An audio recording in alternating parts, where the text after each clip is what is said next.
ನಮಸ್ಕಾರ. ಮೆಗಾ ಸುದ್ದಿ ವಿಶೇಷ ಚರ್ಚಾ ಕಾರ್ಯಕ್ರಮಕ್ಕೆ ಸ್ವಾಗತ. ನಾನು ಸಂಪತ್ ವಂಡಾರು. ಬೆಂಗಳೂರಿನ ಮಾರತಳ್ಳಿ ಮೂಲದ ಟೆಕ್ಕಿ ಅತುಲ್ ಸುಭಾಷ್ ಅಂತೇಳಿ ಇವರ ಹೆಸರು. ಇವರ ಆತ್ಮಹತ್ಯೆ ದೇಶಾದ್ಯಂತ ದೊಡ್ಡ ಮಟ್ಟದ ಚರ್ಚೆಗೆ ಗ್ರಾಸವಾಗ್ತಾ ಇದೆ.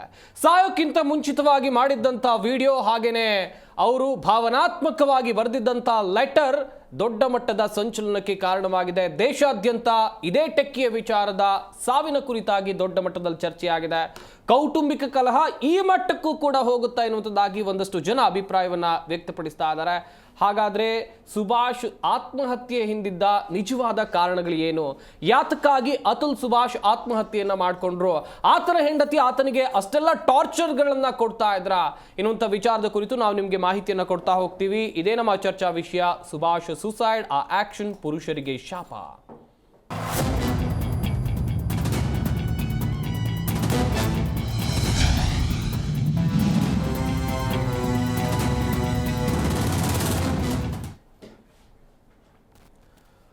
ಬೆಂಗಳೂರಿನ ಟೆಕ್ಕಿ ಅತುಲ್ ಸುಭಾಷ್ ಸುಸೈಡ್ ಕೇಸ್ಗೆ ಸಂಬಂಧಿಸಿದಂತೆ ದೊಡ್ಡ ಮಟ್ಟದ ಚರ್ಚೆ ಆಗ್ತಾ ಇದೆ. ಪುರುಷರಿಗೆ ಯಾವ ಕಾನೂನು ಕಂಟಕ ಆಗ್ತಾ ಇದೆ ಎನ್ನುವುದಾಗಿ ಒಂದಷ್ಟು ಅಭಿಪ್ರಾಯಗಳು ವ್ಯಕ್ತವಾಗ್ತಾ ಇದೆ.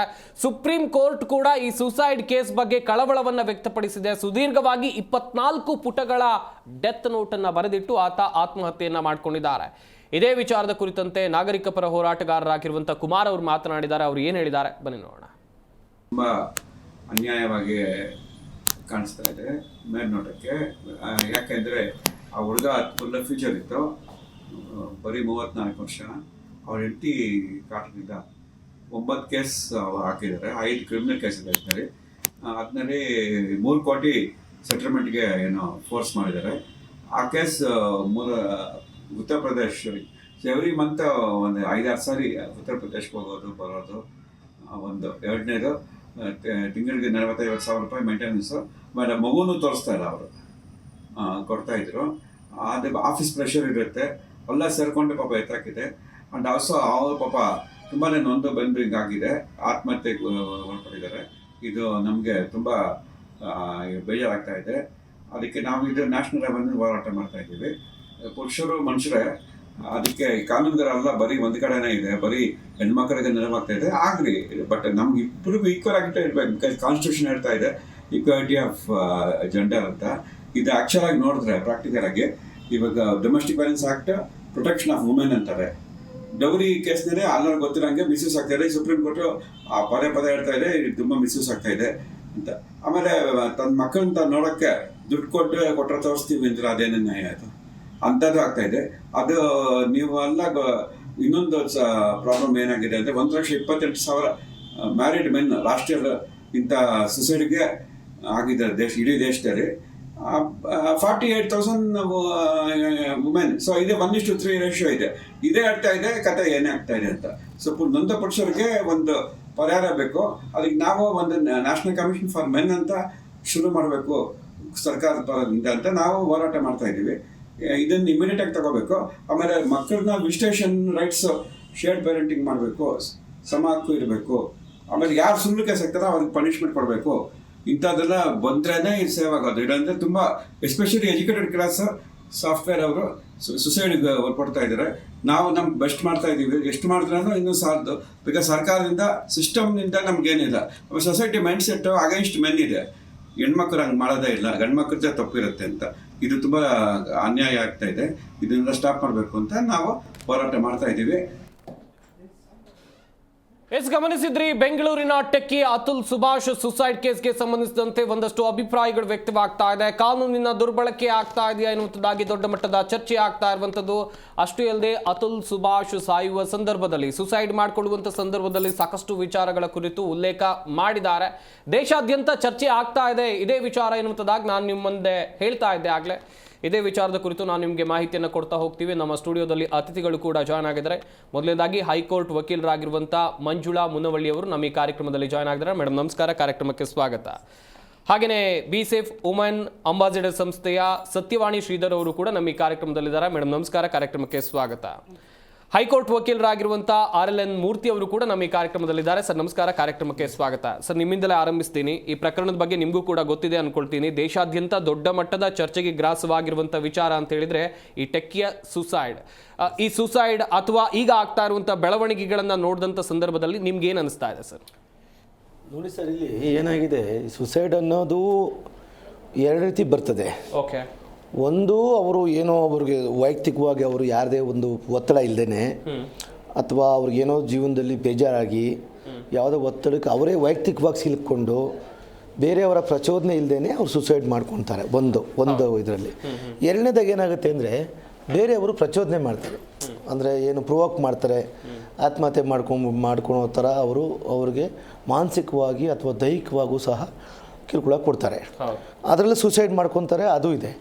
ಬಟ್ ಇತ್ತೀಚೆಗೆ ಏನಾಗಿದೆ ಅಂದರೆ ಇಲ್ಲೇಗ ಫ್ಯಾಮಿಲಿ ನಾನು ಪೇಪರಲ್ಲಿ ಓದ್ತಾ ಇದ್ದೆ ಆರ್ಟಿಕಲ್ ಎಲ್ಲ, ಇದು ಯಾವುದೋ ಫ್ಯಾಮಿಲಿ ವಿಚಾರಕ್ಕೆ ಸಂಬಂಧಪಟ್ಟಿದ್ದು, ಫ್ಯಾಮಿಲಿ ಡಿಸ್ಪ್ಯೂಟ್ ವಿಚಾರಕ್ಕೆ ಸಂಬಂಧಪಟ್ಟಿದ್ದು. ನೋಡಿ ಅವರು ಈಗ ಗಂಡ ಹೆಂಡತಿ ಸರಿಗ ನೋಡಿ 498A ಬಂದಿದೆ ಅನ್ನೋದು ಯಾಕೆ ಅಂದರೆ ಸಮಾಜದಲ್ಲಿ ಅವತ್ತು IPC ಬರೋ ಟೈಮಲ್ಲಿ, ಇಂಡಿಯನ್ ಪಿನಲ್ ಕೋಡ್ ಬರೋ ಟೈಮಲ್ಲಿ ಅಥವಾ ಇಂಡಿಯನ್ ಪಿನಲ್ ಕೋಡ್ನ ಅಮೆಂಡ್ ಮಾಡೋ ಟೈಮಲ್ಲಿ ಸಮಾಜದಲ್ಲಿ ಏನು ಸ್ಥಿತಿ ಇತ್ತು, ಅವತ್ತು ಹೆಣ್ಣಿಗೂ ಒಂದು ಮದುವೆ ಆಗಿರ್ತಕ್ಕಂಥ ಹೆಣ್ಣಿಗೂ ರಕ್ಷಣೆ ಬೇಕಾಗಿತ್ತು. ಸರ್ ನಮ್ಮಲ್ಲಿ ಎರಡು ಥರ ಹೆಣ್ಣುಗಳು ನೋಡ್ತೀವಿ. ಒಂದು ಮದುವೆ ಆಗಿರ್ತಕ್ಕಂಥ ಹೆಣ್ಣು ಸಂಸಾರ ಮಾಡ್ತಾಳೆ, ಬೇರೆ ನಾರ್ಮಲ್ ಆಗಿ ಒಬ್ಬ ಹೆಣ್ಮಗಳು ಇರ್ತಾಳೆ. ಅವಳಿಗೆ ಒಂದು ಪ್ರೊಟೆಕ್ಷನ್ ಕೊಡೋದು ಸರ್ಕಾರದ ಕರ್ತವ್ಯ ಆಗಿರ್ತದೆ. ನಮಗೆ ಫಂಡಮೆಂಟಲ್ ರೈಟ್ಸ್ ವೈಲೇಷನ್ ಆಗೋದು ಅದು ಸಂವಿಧಾನವಾಗಿ ಇರುತ್ತೆ. ಅದಾದರೆ ಒಬ್ಬ ಹೆಣ್ಮಗಳಿಗೆ ಒಂದು ಕಾನೂನು ನಮ್ಮಲ್ಲಿ ಸರ್ಕಾರಕ್ಕೆ ಹೆಣ್ಮಗಳಿಗೆ ಏನು ರಕ್ಷಣೆ ಕೊಡೋಕ್ಕಾಗಲ್ಲ. ಅಟ್ಲೀಸ್ಟ್ ಕಾನೂನಲ್ಲಿ ರಕ್ಷಣೆ ಕೊಟ್ಟಿದ್ದಾರೆ. ನಿಜ ನಿಜ. ಈಗ ಏನೋ 2,000 ಕೊಡ್ತೀವಿ, 3,000 ಕೊಡ್ತೀವಿ ನಿಮಗೆ ವಯಸ್ಸಾಗಿರೋರಿಗೆ ಅಥವಾ ಅಂತ ಹೇಳ್ತಾರೆ. ಅದೆಲ್ಲ ಇರಲಿ, ಕಾನೂನು ರಕ್ಷಣೆ ಕೊಟ್ಟಿರೋದನ್ನ ಅದನ್ನು ದುರುಪಯೋಗ ಅಂತ ಹೇಳೋಕ್ಕೆ ಬರೋದಿಲ್ಲ ಸರ್. ದುರುಪಯೋಗ ಅಂತ ಹೇಳೋಕ್ಕೆ ಬರೋದೇ ಇಲ್ಲ ಅದನ್ನು. ಯಾಕೆಂದ್ರೆ ನೋಡಿ, ಯಾರೋ ಒಬ್ಬ ನೊಂದಿರ್ತಕ್ಕಂಥ ಪುರುಷ, ಇವಾಗ ನಮ್ಮ ಕುಮಾರ್ ಅವ್ರು ಯಾರೋ ಹೇಳ್ತಿದ್ರು, ನೊಂದಿರ್ತಕ್ಕಂಥ ಪುರುಷ ಆತನಿಗೆ ಬೇಕಾದಂಗೆಲ್ಲ ಕಾನೂನು ಮಾಡೋಕ್ಕಾಗಲ್ಲ. ನೋಡಿ ಸರ್, ಇವತ್ತು ಭಾರತ ದೇಶದಲ್ಲಿ ಹೆಣ್ಣು ಮಕ್ಕಳಿಗೆ 33% ರಿಸರ್ವೇಷನ್ ಅಂತಿದೆ. ಯಾಕೆ ರಿಸರ್ವೇಷನ್ ಮಾಡಿದ್ದಾರೆ? ಹೆಣ್ಣು ಮುಂದೆ ಬರಬೇಕು. ಹೆಣ್ಣು ಎಲ್ಲ ರೀತಿಯಲ್ಲಿ ಒಂದು ಅವತ್ತು IPC ಬಂದಾಗ ಹೆಣ್ಣು ಅಷ್ಟು ವರ್ಕ್ ಮಾಡ್ತಿರ್ಲಿಲ್ಲ. ಅವಾಗ ಹೆಣ್ಣು ಗೃಹಿಣಿಯಾಗಿ ಮಾತ್ರ ಇದ್ಲು ಅವಾಗ IPC ಬಂದಾಗ. ಈಗ ಸಮಾಜ ಬದಲಾವಣೆ ಆಗಿ ಸಮಾಜ ಡೆವಲಪ್ ಆಗ್ತಾಗ ಕಾನೂನಿನ ರಕ್ಷಣೆ ಕೊಟ್ಟಿದೆ ಸರ್ಕಾರ. ಏನು ಇದು ಪಾರ್ಲಿಮೆಂಟಲ್ಲಿ ಆಗ್ಬೋದು ಅಥವಾ ನಮ್ಮ ಲೆಜಿಸ್ಲೇಷನ್ ಆಗ್ಬೋದು, ಏನು ಈ ವಿಧಾನಸಭೆಗಳಲ್ಲಿ ಮುಖ್ಯವಾಗಿ ಏನು ಸಮಾಜದಲ್ಲಿ ಹೆಣ್ಣಿಗೆ ರಕ್ಷಣೆ ಕೊಡಬೇಕು ಅಂತ ಹೇಳುತ್ತೆ. ಈಗ ಅದೇ ನೋಡಿ, ಈಗ ಅತ್ಯಾಚಾರ ಪ್ರಕರಣಗಳಲ್ಲಿ ವಿಶೇಷವಾಗಿ ಹೆಣ್ಣು ಮಕ್ಕಳು ರಕ್ಷಣೆ ಕೊಡಬೇಕು ಅಂತಿದೆ. ಈಗ ಅದೇ ರೀತಿ ಅದಕ್ಕೆ ಪೋಸ್ಕೊಂಡ ವಿಶೇಷವಾದ ಕಾಯ್ದೆಗಳು ಬರ್ತವೆ. ಯಾಕೆ ಬರ್ತವೆ ಹೇಳಿ? ಸಮಾಜ ಸುಧಾರಣೆಗೋಸ್ಕರ ಬರ್ತವೆ. ನೋಡಿ ಸರ್, ಈಗ ಪುರುಷನ ಶಿಕ್ಷೆ ಕೊಡಬೇಕು ಅಂದರೆ ಅದು ಜನರಲ್ಲ ಅಪ್ಲೈ ಆಗುತ್ತೆ. ಪುರುಷನಿಗೆ ನೋವು ಯಾರೇ ತೊಂದರೆ ಕೊಟ್ಟಿದ್ರೆ, ಹೆಂಡತಿ ಆಗಲಿ ಅದನ್ನು ಕೊಲೆ ಮಾಡೋಕ್ಕೆ ಪ್ರಯತ್ನ ಪಟ್ಟಿದ್ರೆ ಅವ್ರ ಮೇಲೆ ಕೇಸ್ ಹಾಕ್ಬೋದು ಅವರು. ಅಲ್ಲಿ ಕಾನೂನಲ್ಲಿ ಅವಕಾಶ ನಮಗಿಲ್ಲ, ಕೇವಲ ಹೆಣ್ಣು ಮಕ್ಳಿಗೆ ಮಾತ್ರ ಇದೆಲ್ಲ. ಅದೆಲ್ಲ ಒಂದು ರೀತಿಯಾದ ಅದನ್ನ ಯಾರು ಒಪ್ಪೋದಿಲ್ಲ. ನಿಜ ಸರ್. ಈಗ ನೋಡಿ, ಡೊಮೆಸ್ಟಿಕ್ ವೈಲೆನ್ಸ್ ಅಂತ ಬಂದಿರೋದ್ರಿಂದ, ಆ ಒಂದು ಕಾಯ್ದೆ ಬಂದಿರೋದ್ರಿಂದ ಎಷ್ಟೋ ನಮ್ಮ ಸಮಾಜ ಸುಧಾರಣೆ ಆಗಿದೆ. ಏನು ಗಂಡನ ಭಯ ಇರುತ್ತೆ, ನಾಳೆ ನನ್ನ ಕೋರ್ಟ್ಗೆ ಹೋಗಿ ನನಗೆ ತೊಂದರೆ ಕೊಟ್ಬಿಡ್ತಾಳೆ ಅಂತ ಹೇಳಿ ಮೊದಲೇ ಪ್ರಿಪೇರ್ ಆಗಿರ್ತಾನೆ, ಅವನು ಚೆನ್ನಾಗಿ ನೋಡ್ಕೊತಾನೆ. ಅದಲ್ಲದೇನೆ ಈಗ ನೋಡಿ ಸರ್, ಈಗ ನಮ್ಮಲ್ಲಿ ವರದಕ್ಷಿಣೆ ಒಂದು ಪಿಡುಗು. ನಮ್ಮ ಸರ್ ಕಾನೂನು ಯಾವಾಗ ಬರೋದು ಗೊತ್ತಾ? ಆ ಪಿಡುಗುಗಳು ಯಾವತ್ತು ಅದು ನಮಗೆ ಇದು ತೊಡಕ ಕಾಣುತ್ತೆ. ಸರ್, ಈಗ ಒಳ್ಳೆ ಊಟ ಹಾಕೋದು, ಒಳ್ಳೆ ಜನ ಸೇರೋದು ಅದು ಪಿಡುಗಲ್ವಾ? ಅದು ಒಂಥರ ಪಿಡುಗೇನೆ. ಅದಕ್ಕೆ ಸಮಾಜ ಸುಧಾರಣೆ ಬೇಕಾಗಿಲ್ಲ.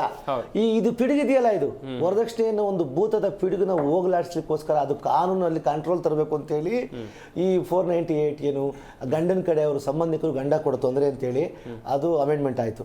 ಅದಲ್ಲದೆ ಡೌರಿ ಪ್ರೊಹಿಬಿಷನ್ ಆಕ್ಟ್ ಬಂತು, ಚೈಲ್ಡ್ ಮ್ಯಾರೇಜ್ ಪ್ರೊಹಿಬಿಷನ್ ಆಕ್ಟ್ ಬಂತು, ಈಗ ಪೋಕ್ಸೋ ಆಕ್ಟ್ ಬಂತು. ಸರ್, ಇವೆಲ್ಲ ಇದೆ. ಯಾರೋ ಒಬ್ರು ಶಿವಕುಮಾರ್ ಹೇಳ್ಬಿಟ್ರು ಅಂತ ಇವ್ರಿಗೆ ಏನು ಪಾರ್ಲಿಮೆಂಟ್ಗೆ ಹೋಗಿ ಇವ್ರು ಕಾನೂನು ತರೋ ಅವಶ್ಯಕತೆ ಇಲ್ಲ. ಇವರು ಎಲೆಕ್ಷನ್ ಗೆದ್ದು ಬರಲಿ, ಅಲ್ಲಿ ಪಾರ್ಲಿಮೆಂಟ್ ಸೌಂಡ್ ಮಾಡಲಿ. ಅದು ಬಿಟ್ಟೆಲ್ಲೋ ಒಂದು ಕಡೆ ಲೆಟರ್ ಕೊಟ್ಕೊಂಡು ಕಾಲ ಕಳೆಯೋದು ಬದಲು ಹೆಣ್ಮಕ್ಳಿಗಿರೋ ಸೌಕರ್ಯನ ತೆಗೆಯೋದು ಬದಲು ಆ ಕೆಲಸ ಮೊದಲು ಮಾಡಲಿ ಅವರು. Well sir, well. ಹಾಗೆ ನಮ್ಮ ಈ ಕಾರ್ಯಕ್ರಮದಲ್ಲಿ KR ಸುಂದರೇಶ್ ನಾಗರಿಕರು ಕೂಡ ಜಾಯ್ನ್ ಆಗಿದ್ದಾರೆ. ಸರ್ ನಮಸ್ಕಾರ, ಕಾರ್ಯಕ್ರಮಕ್ಕೆ ಸ್ವಾಗತ. ಮುಂದಿನ ಹಂತದಲ್ಲಿ ನಿಮ್ಮಿಂದ ಮಾಹಿತಿಯನ್ನು ಪಡ್ಕೊಳ್ತಾ ಹೋಗ್ತೀನಿ ಸರ್. ಸತ್ಯವಾಣಿ ಶ್ರೀಧರ್ ಅವರೇ, ಗಮನಿಸ್ತಾ ಇದ್ರಿ ಈ ಪ್ರಕರಣವನ್ನ ಗಮನಿಸ್ತಾ ಇದ್ದಂಥ ಸಂದರ್ಭದಲ್ಲಿ ಇಬ್ರು ಕೂಡ ಒಪ್ಪಿಗೆ ಮದುವೆ ಆಗಿದ್ದು, ಆದ್ರೆ ಬದುಕಿನಲ್ಲಿ ಸಾಕ್ತಾ ಇಬ್ರು ಕೂಡ ವಿರುದ್ಧ ದಿಕ್ಕಿನತ್ತ ಸಾಕ್ತಾ ಹೋದ್ರು. ಒಬ್ರು ಆ ಕಡೆ ಮುಖ ಮಾಡ್ಕೊಂಡ್ರು, ಈ ಕಡೆ ಮುಖ ಮಾಡ್ಕೊಂಡ್ರು. ಅದೇ ಒಂದು ದ್ವೇಷಕ್ಕೆ ಕಾರಣ ಆಯ್ತು, ಗಂಡ ಆತ್ಮಹತ್ಯೆಗೆ ಶರಣಾದ, ಹೆಂಡತಿ ಮೇಲೆ ಆರೋಪ ಮಾಡ್ತಾ ಇದ್ದಾರೆ. ಏನ್ ಹೇಳ್ತೀರಾ ಇದೇ ವಿಚಾರವಾಗಿ ಅಂತ ಹೇಳಿ? ಸರ್, ಮೊದಲಿಂದನೂ ಹೆಣ್ಣಿಗೆ ಒಂದು ಪೂಜ್ಯ ಸ್ಥಾನ ಕೊಟ್ಟಿದ್ರು. ಖಂಡಿತ. ಮಧ್ಯದಲ್ಲಿ ಮಾತ್ರ ಸ್ವಲ್ಪ ಹೆಣ್ಣು ಮೇಲೆ ದೌರ್ಜನ್ಯಗಳು ಜಾಸ್ತಿ ಆಯ್ತು. ಆ ಕಾಲದಿಂದನೇ ಅದಾದ್ಮೇಲೆ ಸಮಾಜ ಸುಧಾರಣೆ ಅಂದ್ಬಿಟ್ಟು ಎಲ್ಲ ಆಕ್ಟ್ಗಳು ಬಂತು, ವರದಕ್ಷಿಣೆ ಕಾಯ್ದೆಗಳು ಬಂತು, ಚೈಲ್ಡ್ ಮ್ಯಾರೇಜ್ ಆಕ್ಟ್ ಬಂತು. ಬಟ್ ಇವಾಗ ಏನಾಗ್ಬಿಟ್ಟಿದೆ ಅಂದ್ರೆ ಹೆಣ್ಮಕ್ಳಿಗೆ ಎಲ್ಲ ಸ್ವತಂತ್ರ ಸಿಕ್ಕಿದೆ, ಹೆಣ್ಮಕ್ಳು ಗಂಡ್ಮಕ್ಳು ಸಮಾನರು ಅಂತ ಬೆಳೆದಿದ್ದಾರೆ. ಆದ್ಮೇಲೆ ಆ ಸ್ವತಂತ್ರನ ಮತ್ತೆ ಸ್ವೇಚ್ಛಾಚಾರಕ್ಕೆ ಮಧ್ಯ ಸ್ಮಾಲ್ ಡಿಫ್ರೆನ್ಸ್ ಇದೆಯಲ್ಲ, ಅದು ಅರ್ಥ ಮಾಡ್ಕೋಬೇಕಾಗುತ್ತೆ. ಅಲ್ಲಿ ಮಿಸ್ಟೇಕ್ ಆಗ್ತಾ ಇದೆ. ಹೆಣ್ಮಕ್ಳನ್ನ ಮುದ್ದಾಗಿ ಸಾಕಿರ್ತಾರೆ, ಗಂಡ್ಮಕ್ಳನ್ನ ಸಾಕಿರ್ತಾರೆ, ಹೊಂದಾಣಿಕೆ ಅನ್ನೋದು ಇಲ್ಲ. ಆಮೇಲೆ ಈಗ ಹೆಣ್ಮಕ್ಳು ಯಾರೇ ಆಗಲಿ ಒಂದು ಮದುವೆ ಮಾಡಬೇಕಾದ್ರೆ, ಈಗ ನೋಡಿ ಅವರು ಸತ್ತೋಗಿದ್ದಾರೆ ಅಂದರೆ ಅವ್ರಿಗೆ ನಮಗೂ ತುಂಬ ದುಃಖ. ಯಾಕೆಂದರೆ ಇಷ್ಟ ಆಗಿಲ್ಲ ಅಂದ್ಕೊಳ್ಳಿ, ನಿಜವಾಗ್ಲೂ ಡೈವರ್ಸ್ ತೊಗೊಂಡು ಹೋಗ್ಬಿಡ್ಬೇಕು, ಬೇಡ ಅಂದರೆ ಬಿಟ್ಬಿಡ್ಬೇಕು. ಅದು ಬಿಟ್ಬಿಟ್ಟು ಈ ಥರ ಟಾರ್ಚರ್ ಮಾಡೋದು ಅನ್ನೋದು ತಪ್ಪು. ಮತ್ತು ನಾವು ಇನ್ನೊಂದು ಏನು ಹೇಳಬೇಕು ಅಂತ ಇದ್ದೀನಿ ಅಂದರೆ, ಈಗ ಮದುವೆ ಆದಾಗ ಹೇಗೆ ಅಗ್ರಿಮೆಂಟ್, ಈಗ ಮದುವೆ ಆದಮೇಲೆ ರಿಜಿಸ್ಟರ್ ಮ್ಯಾರೇಜ್ ಅಂತ ಇರುತ್ತೆ, ರಿಜಿಸ್ಟರ್ ಮಾಡ್ಕೋಬೇಕಂತ. ಅದಕ್ಕೆ ಅದೇ ಥರನೇ ಮದುವೆಗೆ ಮುಂಚೆನೂ, ಮದುವೆ ಆದಮೇಲೆ ಸಪೋಸ್ ನಾವೇನಾದರೂ ಡೈವರ್ಸ್ ಆಗುತ್ತೆ ಅಂದರೆ ಏನು ಮಾಡ್ಕೋಬೇಕು, ಯಾವ ಥರ ಆಗಬೇಕಂತನೂ ಒಂದು ಕಾನೂನಲ್ಲಿ ಅವಕಾಶ ಇರಬೇಕು. ಪ್ರೀ ಮ್ಯಾರೇಜ್ ಅಗ್ರಿಮೆಂಟ್ ಅಂತ ಮಾಡ್ಕೋಬೇಕಾಗತ್ತೆ. ಅದು ಮಾಡಿಕೊಂಡ್ರೆ ಈ ಥರ ಪ್ರಕರಣಗಳು ಕಡಿಮೆ ಆಗುತ್ತೆ. ಈಗೇನು ಗೊತ್ತಾ, ಸ್ವಲ್ಪ ವರ್ಷದ ಕೆಳಗಡೆ ಇನ್ಶೂರೆನ್ಸ್, ನಾವು ಚಿಕ್ಕವರಿದ್ದಾಗ ಇನ್ಶೂರೆನ್ಸ್ ಮಾಡಿಸಿ ಅಂದರೆ ಭಯ ಬೀಳ್ತಾ ಇದ್ರು. ಯಾಕೆಂದರೆ ಇನ್ಶೂರೆನ್ಸ್ ಅಂದರೆ ಅಪಶಕುನ, ಗಂಡ ಸತ್ತೋದ್ರೆ ಹೆಂಡತಿಗೆ ಏನು ಬರುತ್ತೆ ಅಂತ ಕೇಳಕ್ಕೂ ಭಯ ಪಡೋ ಕಾಲ ಇತ್ತು. ಬಟ್ ಇವಾಗ ಎಲ್ಲರೂ ಧೈರ್ಯವಾಗಿ ಮಾಡಿಸ್ತಾ ಇದ್ದಾರೆ. ಅದೇ ಥರ ಏನಾದರೂ ಮದುವೆ ಆದಮೇಲೆ ಏನಾದರೂ ಡೈವರ್ಸ್ ಆಯಿತು, ಆಗಬಾರ್ದು ಅಂತ ಎಲ್ಲರಿಗೂ ಇರುತ್ತೆ. ಲಕ್ಷಾಂತರ ಈಗ ಕೋಟಿಗಟ್ಟಲೆ ಖರ್ಚು ಮಾಡಿ ಮದುವೆ ಮಾಡಿದ್ಮೇಲೆ ಅದು ಡೈವರ್ಸ್ ಆಗಬಾರ್ದು ಅಂತಾನೆ ಇರುತ್ತೆ. ಆ ಥರ ಏನಾದರೂ ಆದರೆ ಏನು ಬೇಕು, ಮಗು ಆದರೆ ಹೇಗೆ ಮಾಡ್ಕೋಬೇಕು ಅನ್ನೋದು ಮೊದಲೇ ಅಗ್ರಿಮೆಂಟ್ ಥರ ಮಾಡಿಕೊಂಡ್ರೆ ಈ ಥರ ಪ್ರಕರಣಗಳು ಕಡಿಮೆ ಆಗುತ್ತೆ ಅಂತ ನನ್ನ ಅನಿಸಿಕೆ sir. Well madam, well Manjula madam, ಗಮನಿಸ್ತಾ ಇದ್ರಿ, ಈಗ ದೊಡ್ಡ ಮಟ್ಟದಲ್ಲಿ ಚರ್ಚೆ ಆಗ್ತಾ ಇರೋದು 498A ಸೆಕ್ಷನ್ ಬಗ್ಗೆ. ಈ 498A ಸೆಕ್ಷನ್ ಅಂದ್ರೆ ಏನ್ ಮೇಡಮ್? ಇದು ಪುರುಷರಿಗೆ ಶಾಪವಾಗ್ತಾ ಇದೆ ಅಂತೇಳಿ ಒಂದಷ್ಟು ಚರ್ಚೆಗಳು ಆಗ್ತಾ ಇವೆ. ನಿಜಾನಾ ಮೇಡಮ್ ಇದು? ಹೇಗೆ? ಇಂಡಿಯನ್ ಪಿನಲ್ ಕೋಡ್ ಇವಾಗ BNS ಏನು ಜಾರಿಯಲ್ಲಿದೆ ಇಲ್ಲ, ಇದರ ಪ್ರೊವಿಷನಲ್ 498 ಅಂದರೆ ಯಾವುದೇ ಒಬ್ಬ ವಿವಾಹಿತ ಮಹಿಳೆಗೆ ಆತನ ಗಂಡನಿಂದ ಯಾವುದಾದ್ರೂ ರೀತಿ ಫಿಸಿಕಲ್ ಆಗಿರ್ತಕ್ಕಂಥ ಹಲ್ಲೆಗಳಾಗಿರ್ಬೋದು, ಇಲ್ಲ ಮಾನಸಿಕ ಹಲ್ಲೆಗಳಾಗಿರ್ಬೋದು, ಈ ಹಲ್ಲೆಗಳೇನಾದರೂ ಅವಳ ಗಂಡ ಏನಾದರೂ ಮಾಡಿದ್ರೆ ಅವಳು ಆ ಪ್ರೊವಿಷನ್ ಕೆಳಗಡೆ ಅವನ ಮೇಲೆ ಕಂಪ್ಲೇಂಟನ್ನು ದಾಖಲಿಸಬಹುದು ಅಂತೇಳಿ ಕಾನೂನು ಹೇಳುತ್ತೆ ಸರ್. ಎಸ್. ಈಗ ಅದೇ ವಿಚಾರದ ಕುರಿತು ಚರ್ಚೆ ಆಗ್ತಾ ಇದೆ. ಏಕಂತ ಹೇಳಿದ್ರೆ ಕೆಲವೊಂದಿಷ್ಟು ಮಹಿಳೆಯರೀಗ ವರದಕ್ಷಿಣೆ ಕಿರುಕುಳ ಇಟ್ಕೊಂಡು ಅದೇ ಸೆಕ್ಷನ್ಗಳ ಅಡಿಯಲ್ಲಿ ಪುರುಷರ ಮೇಲೆ ಬೇಕಾಬಿಟ್ಟಿ ಕೇಸ್ಗಳನ್ನು ಹಾಕ್ತಾ ಇದ್ದಾರೆ ಅನ್ನೋದಾಗಿ ಒಪ್ಪುವುದಾ ಮೇಡಮ್ ಈ ಮಾತನ್ನ? ಇಲ್ಲ ಸರ್, ಒಪ್ಪುವ ಹಾಗಿಲ್ಲ. ಯಾಕಂದ್ರೆ ನಾವು ದತ್ತಾಂಶಗಳನ್ನ ನೋಡಿದ್ರೆ 2023 NCBR national bureau crime bureau ದತ್ತಾಂಶಗಳನ್ನ ನೋಡಿದ್ರೆ ಪ್ರತಿ 77 ನಿಮಿಷಕ್ಕೆ ಒಬ್ಬ ಮಹಿಳೆ ಕೌಟುಂಬಿಕ ದೌರ್ಜನ್ಯದಿಂದ ಸಾಯ್ತಾಳಂತೆ ಇಡೀ ಭಾರತ ದೇಶದಲ್ಲಿ. ಓಕೆ. ನೀವು ಬೆಂಗಳೂರಿನಲ್ಲಿ ಒಬ್ಬ ಟೆಕ್ಕಿ ಆತ್ಮಹತ್ಯೆಯನ್ನ ನೋಡಿದ್ರೆ 77 ನಿಮಿಷಕ್ಕೊಂದ್ಸಲ ಅವಳನ್ನ ಜೀವಂತವಾಗಿನೇ ಗಂಡನೋ ಅತ್ತೆನೋ ಮಾವನೋ ಅವರ ಸಂಬಂಧಿಕರು ಕೊಲ್ತಾ ಇದ್ದಾರಂತ. ಅಂದ್ರೆ ಆ ದತ್ತಾಂಶಗಳನ್ನ ನೋಡಿದ್ರೆ ಯಾವುದೋ ಒಂದು ಪ್ರಕರಣಕ್ಕೋಸ್ಕರ ಇಡೀ ಹೆಣ್ಣು ಮಕ್ಕಳ ಕುಲವನ್ನ ನಾವು ದೂಷಿಸೋ ಹಾಗಿಲ್ಲ. ಆಮೇಲೆ ಇಲ್ಲಿರ್ತಕ್ಕಂಥ ಎಲ್ಲ ಸಾಂಸಾರಿಕವಾಗಿ ಜೀವನ ನಡೆಸಿರ್ತಕ್ಕಂಥ ಹೆಣ್ಮಗಳು ಮತ್ತು ತನಗೆ ಅನ್ಯಾಯ ಒಳಗಾಗಿರ್ತಕ್ಕಂಥ ಹೆಣ್ಮಗಳು ಕಂಪ್ಲೇಂಟ್ ಮಾಡಿದ್ರೆ ಅದನ್ನ ನಾವು ಅವಳ ಅಸ್ತ್ರವಾಗಿ ಪರಿಗಣಿಸ್ತಾಳೆ, ಗಂಡನ ಹಿಂಸೆ ಮಾಡೋದಕ್ಕೆ ಪರಿಗಣಿಸುತ್ತಿದ್ದಾಳೆ ಅಂತ ಹೇಳಕ್ ಆಗೋದಿಲ್ಲ. ನಿಜವಾಗ್ಲೂ ಕೂಡ ನಾವು ಹಳ್ಳಿ ಗ್ರಾಮೀಣ ಭಾಗದಲ್ಲಿ ಸಿಟಿ ಭಾಗದಲ್ಲಿ ಎರಡೂ ಕಂಪೇರ್ ಮಾಡಿ ನೋಡಿದ್ರೆ ಸುಮಾರು 100ರಷ್ಟು ಮಹಿಳೆಯರಲ್ಲಿ 80ರಷ್ಟು ಮಹಿಳೆಯರು ತಮಗಾಗಿರ್ತಕ್ಕಂಥ ಅನ್ಯಾಯ ಮತ್ತು ದೌರ್ಜನ್ಯನ ಹೇಳ್ಕೊಳ್ಳೋದಿಲ್ಲ. ಒಂದು ತನ್ನ ಮನೆಯ ಮರ್ಯಾದೆ ಹೋಗುತ್ತೆ, ಗಂಡನ ಮರ್ಯಾದೆ ಹೋಗುತ್ತೆ, ತನ್ನ ಕುಟುಂಬದವ್ರ ಮರ್ಯಾದೆ ಹೋಗುತ್ತೆ. ಸೊ ಈ 3-4 ಕಾರಣಗಳಿಂದ ಅವರು ಹೇಳ್ಕೊಳ್ಳೋದಿಲ್ಲ ತಮ್ಮ ಮಕ್ಕಳ ಭವಿಷ್ಯನೋ. ನನ್ನ ಮುಂದೆನೇ ಸಾಕಷ್ಟು ಹೆಣ್ಮಕ್ಳು ಬಂದು ಕೂರ್ತಾರೆ, ಮೇಡಮ್ ಅವ್ನು ನನ್ ಬಿಟ್ಟು ಹೋದ್ರೆ ಸಾಕು ಮೇಡಮ್, ನನ್ನ ಜೀವನ ಚೆನ್ನಾಗಿರುತ್ತೆ, ನನ್ನ ಮಕ್ಳ ಜೀವನ ಸಾಕಾಗುತ್ತೆ, ಆ ಮಗು ನನ್ ಬಿಟ್ರೆ ಸಾಕು ಮೇಡಮ್, ಅವನೇನು ಕೊಡೋದು ಬೇಡ ನನಗೆ. ಸೊ ಇಂತಹ ಎಲ್ಲ ಪ್ರಕರಣಗಳಿಗೆ ಹೋಲಿಸಿದ್ರೆ ಇದೊಂದು ಸಾವು ಇದೆಲ್ಲ ಏನೂ ಅಲ್ಲ ಸರ್ ಇದು. ಎಸ್. ಮುಂದಿನ ಹಂತದಲ್ಲಿ ಇದೇ ವಿಚಾರವಾಗಿ ನಿಮ್ಮನ್ನು ಪ್ರಶ್ನೆ ಮಾಡ್ತಾ ಹೋಗ್ತೀನಿ ಮೇಡಮ್. ಹಾಗೆಯೇ ನಮ್ಮ ಈ ಕಾರ್ಯಕ್ರಮದಲ್ಲಿ ಇರುವಂಥ KR ಸುಂದರೇಶ್ ಅವರ ಬಳಿಯೂ ಕೂಡ ಇದೇ ವಿಚಾರವಾಗಿ ಅಭಿಪ್ರಾಯವನ್ನು ಪಡ್ಕೊಳ್ತಾ ಹೋಗ್ತೀನಿ. ಸರ್, ಗಮನಿಸಿದ್ರಿ, ಬೆಂಗಳೂರಿನ ಟೆಕ್ಕಿ ಆತ್ಮಹತ್ಯೆ ಪ್ರಕರಣ ರಾಷ್ಟ್ರವ್ಯಾಪಿ ಚರ್ಚೆ ಆಗ್ತಾ ಇದೆ. ಈ ಪ್ರಕರಣವನ್ನು ನೋಡಿದಂಥ ಸಂದರ್ಭದಲ್ಲಿ ನಿಮ್ಗೇನು ಅನಿಸ್ತು ಸರ್? ಸರ್, ಮೊದಲನೇದಾಗಿ ಸತ್ತಂಥ ಮೃತರ ಆತ್ಮಕ್ಕೆ ದೇವರು ಸದ್ಗತಿ ದೊರಕಲಿ ಅಂತ ಕೇಳ್ಕೊತೀನಿ. ಸರ್ ನಾನು ಇವ್ರ ಥರ ನಾನು I am not into legal. Yes. ನಾನು ಆ್ಯಸ್ ಎ ಕಾಮನ್ ಮ್ಯಾನ್ ನಾನು ಮಾತಾಡ್ತೀನಿ. ಏನಾಗಿದೆಯೋ ಅದು ತುಂಬ ತಪ್ಪು. ಇವಾಗ ಅವ್ನಿಗೆ ಮಾಡಿದ್ದು ತುಂಬ ತಪ್ಪು. ಇಲ್ಲೇನಾಗಿದೆ, ಒಬ್ಬ ಮನುಷ್ಯಾಗ ನಾವು ಯೋಚನೆ ಮಾಡೋಣ. ದೆನ್ ವಿಲ್ ಕಮ್ ಟು ಅವ್ರ ಹೆಂಗಸು ಅವ್ರ ಗಂಡಸು, ಅವ್ರ ಗಂಡಸು ಹೆಂಗಸಿಗೆ ತೊಂದರೆ ಕೊಡ್ತಾರೆ, ಹೆಂಗಸರು ಗಂಡಸಿಗೆ ತೊಂದರೆ ಕೊಡ್ತಾನೆ ಅಂತ. ಈ ಮನುಷ್ಯನಿಗೆ ಮೊದಲನೇದಾಗಿ ಮಾನಸಿಕವಾಗಿ ಅವ್ರಿಗೆ ಹಿಂಸೆ ಕೊಟ್ಟಿದ್ದಾರೆ, ದೈಹಿಕವಾಗಿ ಕೊಟ್ಟಿದ್ದಾರೆ, ಹಾಗೆ ಆರ್ಥಿಕವಾಗಿ ಕೂಡ ಕೊಟ್ಟಿದ್ದಾರೆ. ಸರ್ ಈಗ ಮನುಷ್ಯ ಯಾವ ರೀತಿಯಲ್ಲಿ ಬದುಕಬೇಕಾಗಿತ್ತು ಸರ್? ಹಂಗಾದ್ರೆ ಅವನು ಏನು ತಪ್ಪು ಮಾಡಿದ್ದ? ಮೇಡಮ್ ಹೇಳಿದ್ರು, ಒಪ್ಕೋತೀನಿ ನಾನು.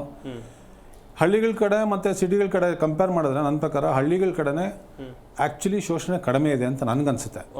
ಹಾಗೆ ಸಿಟಿಲಿ ಜಾಸ್ತಿ ಇದೆ. ಬಿಕಾಸ್ ನಾನು ಸುಮಾರು ಜನ ನಮಗೆ ಜಡ್ಜ್ಗಳೆಲ್ಲ ನನಗೆ ಸ್ನೇಹಿತರಿದ್ದಾರೆ, ಅವರೆಲ್ಲ ನಾನು ಮಾತಾಡ್ತಿರ್ತೀನಿ. ಅವ್ರು ಕೌಟುಂಬಿಕ ಕೋರ್ಟಲ್ಲೇ ಇದ್ದರು, ಸುಜಾತ ಮೇಡಮ್ ಅಂತ. ಅವ್ರ ಬಗ್ಗೆ ನಾನು ಭಾಳ ಸತಿ ಚರ್ಚೆ ಮಾಡಿದಾಗ ಇದು ಬಯಸ್ದಾಗ ಏನಿಲ್ಲ, ಅವ್ರು ಹೇಳ್ದಂಗೆ 80% 90% ಹಂಗೇನು. ನನ್ನ ಪ್ರಕಾರ ನೋಡೋದು ಇದು 50% ಅಲ್ಲೇ ಇದೆ ಅನಿಸುತ್ತೆ. ಮೇಯ್ನಾಗಿ ಇದಕ್ಕೆಲ್ಲನೂ ಸರ್ ಇವತ್ತಿನ ದಿನ ಲೈಫ್ ಸ್ಟೈಲು ತುಂಬಾ ಇಂಪ್ಯಾಕ್ಟ್ ಆಗ್ತಿದೆ ಅಂತ ಅನಿಸುತ್ತೆ. Whether it is for the male or for the female, ಇಬ್ಬರಿಗೂ ಏನಾಗ್ತಿದೆ, ಕಂಪ್ಯಾರಿಸನ್ ಸ್ಟಾರ್ಟ್ ಆಗಿದೆ. ಮನುಷ್ಯನಿಗೆ ಕಂಪ್ಯಾರಿಸನ್ ಅನ್ನೋದು ಸ್ಟಾರ್ಟ್ ಆಗಿಬಿಟ್ಟಿದೆ. ನೋಡಿ, ಹಿಂದಿನ ಕಾಲದಲ್ಲಿ ಏನಿತ್ತು ಅದರಲ್ಲಿ ಅವ್ರು ಬದುಕ್ಬಿಟ್ಟು ನೆಮ್ಮದಿಯಾಗಿ ಆರಾಮಾಗಿರ್ತಾ ಇದ್ರು. ಈ ಥರ ಕೌಟುಂಬಿಕ ಕಾಲದಲ್ಲಿ ಇಲ್ಲದೇ ಇರ್ತಿರ್ಲಿಲ್ಲ. ಬಟ್ ಅದು ಅಡ್ಜಸ್ಟ್ಮೆಂಟ್ ಮಾಡ್ಕೊಳ್ಳೋಂಥ ಒಂದು ನೇಚರ್ ಇರ್ತಾ ಇತ್ತು ಮನುಷ್ಯರಿಗೆ. ಈಗಿನ ಕಾಲದಲ್ಲಿ ಏನಾಗಿದೆ, ಪಕ್ಕದ ಮನೆಯವ್ರ ಪ್ರಭಾವ, ಪಕ್ಕದ ಬೀದಿಯವ್ರ ಪ್ರಭಾವ, ಪಕ್ಕದ ಏರಿಯಾದ ಪ್ರಭಾವ ತಲೆಯಲ್ಲಿ ತುಂಬ್ಕೊಂಡು people are start comparing with others. Life style change ಆಗಿದೆ. ದುಡಿಬೇಕು, ಹಣ ಬೇಕು. ಇದರಲ್ಲಿ ಮಾನಸಿಕವಾಗಿ ಅವ್ರು ಏನಾಗ್ತಿದೆ, ದೇವ್ ಆ ಫ್ಯಾಮಿಲಿ ಜೊತೆ ಹೆಂಗೆ ಜಲ್ಲಾಗಬೇಕು ಸರ್. ಎಷ್ಟೊಂದು ಜನ ಮಕ್ಕಳನ್ನೇ ನೋಡಿರಲ್ಲ, ವಾರಗಟ್ಟಲೆ ಮಕ್ಕಳನ್ನೇ ನೋಡಿರಲ್ಲ. ಮಕ್ಕಳು ಎದ್ದೋಗೋಷ್ಟೊಳಗಡೆ ಗಂಡ ಹೆಂಡ್ತಿ ಹೋಗಿರ್ತಾರೆ, ಗಂಡ ಹೆಂಡ್ತಿ ಕೆಲಸಕ್ಕೆ ಹೋಗೋಷ್ಟೊಳಗೆ ಮಕ್ಕಳು ಎದ್ದೋಗಿರ್ತಾರೆ. ಅಂದರೆ ಹೊಂದಾಣಿಕೆ ಅನ್ನೋದು ಇನಿಷಿಯಲ್ ಸ್ಟೇಜಸ್ಸಿಂದನೇ ಅದು ಇದಾಗಿಲ್ಲ. ಯಾಕೆಂದರೆ ಇಲ್ಲಿ ಕುಟುಂಬಗಳಿಲ್ಲ, ಎಲ್ಲ ಗಂಡ ಹೆಂಡ್ತಿ ಎಲ್ಲ ಸಪ್ರೇಟ್ ಹೋಗಬೇಕು, ಚೆನ್ನಾಗಿರ್ತೀವಿ ಅಂದ್ಬಿಟ್ಟು ಎಲ್ಲ ಸಪ್ರೇಟ್ ಹೋಗ್ಬಿಟ್ಟು ಏನಾಗ್ತಿದೆ, they are more into physical activities. ಅಂದರೆ ಬರೀ ಕೆಲಸ ಮಾಡಿಕೊಂಡು ಅದರಲ್ಲೇ ಅವ್ರು ಕಾಲ ಕಳೀತಿದ್ದವ್ರದ್ದು. ಈ ಪ್ರಾಬ್ಲಮ್ ಸ್ಟಾರ್ಟ್ ಆಗೋದು ಹೆಂಗೆ sir, once you are not having a mental ಏನೋ ಗಂಡ ಹೆಂಡತಿಗೆ ಒಂದು ಮಾನಸಿಕವಾಗಿ ಹೊಂದಾಣಿಕೆನೇ ಇಲ್ತಾ ಇಲ್ಲ. ಮಾನಸಿಕ ಹೊಂದಾಣಿಕೆ ಯಾವಾಗ ಇರಲ್ಲ, ಆವಾಗ ಈ ಥರ ಪ್ರಾಬ್ಲಮ್ಗಳು ಸಣ್ಣ ಪುಟ್ಟದಕ್ಕೂ ತಪ್ಪು ಕಂಡುಹಿಡಿಯೋದಕ್ಕೆ ಸ್ಟಾರ್ಟ್ ಆಗುತ್ತೆ. ಕಂಡುಹಿಡಿಯೋಕ್ಕೆ ಸ್ಟಾರ್ಟ್ ಆಗಿ ಶುರು ಮಾಡಿದಾಗ ಏನಾಗುತ್ತೆ, ಆಬ್ವಿಯಸ್ಲಿ ಜಗಳ ಸ್ಟಾರ್ಟ್ ಆಗುತ್ತೆ. ಈ ದೊಡ್ಡವ್ರ ಹತ್ರ ಹೇಳ್ಕೊಳ್ಳೋಕ್ಕೆ ಆಗೋದಿಲ್ಲ, ಸೊ ಅವ್ರ ಪ್ರಾಬ್ಲಮ್ ಸಾಲ್ವ್ ಮಾಡ್ಕೊಳ್ಳೋದಿಲ್ಲ. ಸೊ ಆಬ್ವಿಯಸ್ಲಿ ಈ ಥರ ಕಡೆಗೆ ಈ ಥರ ಯಾರೋ ಒಬ್ರು ಸಾಯಬೇಕಾಗತ್ತೆ, ಇಲ್ಲ ಅಂತಂದರೆ ಡೈವರ್ಸ್ ಕೇಸ್ಗಳು ಈ ಥರದಲ್ಲಿ ಶುರು ಆಗುತ್ತೆ. ವೆಲ್ ಸರ್, ವೆಲ್ ಮೂರ್ತಿ ಸರ್, ಈಗ ಈ ಟೆಕ್ಕಿ ಅತುಲ್ ಸುಭಾಷ್ ಪ್ರಕರಣದಲ್ಲಿ ನಾವು ಗಮನಿಸ್ತಾ ಇದ್ವಿ, ಇಲ್ಲಿ ಕೆಲವೊಂದಿಷ್ಟು ಕಾನೂನುಗಳು ಅಥವಾ ನ್ಯಾಯಾಂಗ ವ್ಯವಸ್ಥೆಯನ್ನ ಈ ಟೆಕ್ಕಿಯ ಹೆಂಡತಿ ಕುಟುಂಬದವರು ದುರ್ಬಳಕೆ ಮಾಡ್ಕೊಂಡಿದ್ದಾರೆ ಹೇಗೆ ಸರ್? ಸರ್ ಏನಾಗುತ್ತೆ ನೋಡಿ, ನಾವು ಇಲ್ಲಿ ನಿಜವಾಗಿ ಯಾರಿಗೂ ವೈಲೇಷನ್ ಆಗುತ್ತೆ, ಯಾರಿಗೆ ಶೋಷಣೆ ಆಗುತ್ತೆ, ಅವರು ನಮ್ಮ ಕೊಲಿಗೆ ಹೇಳ್ದಂಗೆ ಅವ್ರು ಯಾರು ಕೋರ್ಟ್ ಮುಂದೆ ಆಗಲಿ ಪೊಲೀಸ್ ಸ್ಟೇಷನ್ ಮುಂದೆ ಬರೋದಿಲ್ಲ. ಮರ್ಯಾದೆ ಪ್ರಶ್ನೆ ಅಥವಾ ಯಾವುದೋ ಒಂದು ಇದಕ್ಕೆ ಅವರು ಸಿಗಾಕೊಂಡಿರ್ತಾರೆ, ಆರ್ಥಿಕವಾಗಿ ಅಥವಾ ಈಗ ಮಾನಸಿಕವಾಗಿ, ಅಥವಾ ಕೆಲವರು ಅಡ್ಜಸ್ಟ್ ಮಾಡ್ಕೊಂಡು ಬದುಕೊಂಡಿರ್ತಾರೆ. ಹಂಗೆ ಶೋಷಣೆಯಲ್ಲೇ ಬದುಕ್ತಾರೆ. ಎಷ್ಟೋ ಸಮಾಜ ಕುಟುಂಬಗಳು ಹಂಗೆ ಇದ್ದಾವೆ ನೋಡಿ. ಇದರಲ್ಲಿ ಈಗ ನಮ್ಮಲ್ಲಿ ಕಾನೂನಲ್ಲಿ ಅವಕಾಶ ಇಲ್ಲ ಅಂತ ಏನು ಹೇಳಕ್ ಬರೋದಿಲ್ಲ. ಅತುಲ್ ಕುಟುಂಬ ಏನು ಅವನಿಗೆ ತೊಂದರೆ ಆಗಿದೆ, ಯಾರು ತೊಂದರೆ ಕೊಟ್ಟಿದ್ದಾರೆ ಅವ್ರಿಗೇನೋ ಪ್ರವೋಕ್ ಮಾಡಿ ಸೂಸೈಡ್ ಮಾಡ್ಕೊಳೋಕ್ಕೆ ಪ್ರವೋಕ್ ಮಾಡಿದರೆ ಅಥವಾ ಅಬೇಟ್ಮೆಂಟ್ ಅಂತ ನಾವು ಕರಿತೀವಿ ನಮ್ಮ ಒಂದು ಇಂಗ್ಲೀಷ್ ಕಾನೂನಲ್ಲಿ. ಅಬೇಟ್ಮೆಂಟ್ ಏನೋ ಅಬೇಟ್ಮೆಂಟ್ ಮಾಡಿದರೆ ಖಂಡಿತ ಪನಿಷ್ಮೆಂಟ್ ಆಗುತ್ತೆ. ಹೆಂಡತಿ ಆದರೂ ಆಗುತ್ತೆ ನೋಡಿ ಸರ್. ಅಲ್ಲಿ ಹೆಂಡತಿಗೆ ಯಾವುದೇ ಆದ ಇಮ್ಯುನಿಟಿ ಇಲ್ಲ ಅಲ್ಲಿ. ಇವಾಗ ನಾವು ಇಷ್ಟೊತ್ತು ಹೇಳ್ಕೊಂಡ್ಬಂದವು ಯಾವುದು ಲೇಡೀಸ್ಗೆ ಎಷ್ಟು ಕಾನೂನು ಇದಾವೆ ಅವೆಲ್ಲ ಇಮ್ಯುನಿಟಿ ಲೇಡೀಸ್ಗೆ ಇದಾವೆ. ಬಟ್ ಅಬೇಟ್ಮೆಂಟ್ ಏನೋ ಸೂಸೈಡ್ ಮಾಡಿದ್ರೆ ಆಕೆಗೆ ಸ್ಪೆಷಲ್ ಆಗಿ ಬೇರೆ ಒಂದು ಕಾಯ್ದೆಯಲ್ಲಿ ಏನೋ ಪನಿಷ್ಮೆಂಟ್ ಮಾಡ್ಲಿಕ್ಕಾಗಲ್ಲ. ಒಂದು ಸಾಕ್ಷಿ ಆಧಾರಗಳು ಕರೆಕ್ಟಾಗಿದ್ದು ಆಕೆ ನಿಜವಾಗಿ ಆಕೆ ಆಗಲಿ ಆಕೆ ಸಂಬಂಧಿಕರಲ್ಲಿ ಒಟ್ಟಾಗಿ ಸೇರಿಕೊಂಡು ಒಂದು ಕಾಮನ್ ಅಬ್ಜೆಕ್ಟಿವ್ ಇಂದ ಆ ಅತುಲ್ ಅಂತ ವ್ಯಕ್ತಿ ಇದ್ದಾನೆ, ಅವನ ಮೇಲೆ ಏನಾದರೂ ಇವರು ಸೂಸೈಡ್ ಮಾಡ್ಕೊಂಡ ರೀತಿಯಾಗಿ ಅವರು ಆ ಒಂದು ಸನ್ನಿವೇಶ ಕ್ರಿಯೇಟ್ ಆಗಿದ್ರೆ ಅದು ಅಫೆನ್ಸ್ ಆಗುತ್ತೆ. ಅದು ಆವಾಗ ಅವನಿಗೆ ಪನಿಷ್ಮೆಂಟ್ ಆಗುತ್ತೆ. ಯಾರಿಗೆ ಹೆಂಡತಿ ಆದರೂ ಆಗಲಿ, ಹೆಂಡತಿ ತಂದೆ ತಾಯಿಗಳು ಆದ್ರೆ ಆಗಲಿ. ಆದರೆ ಸುಮ್ಮನೆ ಅಬೇಟ್ಮೆಂಟನ್ನು ಒಂದು ಪಟ್ಟ ಕಟ್ಟಿಕೊಂಡು ಕೇವಲ ಇದು ಮೇಲ್ನೋಟಕ್ಕೆ ಅಬೇಟ್ಮೆಂಟ್ ಅಂತ ಕಾಣುತ್ತೋ, ಇಲ್ಲ ಮೇಲ್ನೋಟಕ್ಕೆ ಕಿರುಕುಳ ಕೊಟ್ಟರು ಅಂತ ಕಾಣುತ್ತೋ, ಆದರೆ ಅದು ಕಾನೂನು ಚೌಕಟ್ಟಲ್ಲಿ ಅಬೇಟ್ಮೆಂಟ್ ಆಗಿದಿಲ್ಲ ಅನ್ನೋದು ಪೊಲೀಸ್ ತನಿಖೆಯಲ್ಲೇ ಬರಬೇಕಾಗುತ್ತೆ. ಪೊಲೀಸ್ ತನಿಖೆ ಮಾಡಿದಾಗ ಹೌದು ಅವನಿಗೆ ಯಾವ ರೀತಿ ಡೆತ್ ನೋಟ್ ಬರೆದಿದ್ದಾರೆ, ಡೆತ್ ನೋಟ್ ಬರೆದಿದ್ದಕ್ಕೆ ಏನಾದರೂ ನೋಡಿ ಸರ್, ಪರೋಕ್ಷವಾಗಿ ಅಥವಾ ಪ್ರತ್ಯಕ್ಷವಾಗಿ ಏನಿದೆ ಏನು ಅಬೇಟ್ಮೆಂಟ್ ಅಂತ ಬರ್ತದೆ ನಮ್ಮಲ್ಲಿ. ನಿಜ. ಆಮೇಲೆ ಕೆಲವರು ಆ ಸನ್ನಿವೇಶ ಕ್ರಿಯೇಟ್ ಮಾಡ್ತಾರೆ. ಸರ್ ಇದೆಲ್ಲ ನೋಡಿ, ಈ ಎಲ್ಲ ಆಕ್ಟಿವಿಟೀಸು, ಆ ಒಂದು ಆಕ್ಟ್ ಅನ್ನೋದು ಕಾನೂನು ಚೌಕಟ್ಟಲ್ಲಿ ಅಫೆನ್ಸ್ ಅದ ಕಂಡು ಬರಬೇಕು. ನೋಡಿ ಸರ್, ಕುಟುಂಬಗಳು ರಚನೆ ಆಗಿರ್ತಕ್ಕಂಥ ನಮ್ದು ಇನ್ನ ನೋಡಿ ಸರ್, ಇನ್ನು ಭಾರತ ದೇಶದಲ್ಲಿ ಎಲ್ಲ ಕುಟುಂಬ ರಚನೆ ಆಗಿರೋದು ಪುರುಷ ಪ್ರಧಾನ ಕುಟುಂಬಗಳು ಇಲ್ಲಿವರೆಗೂ.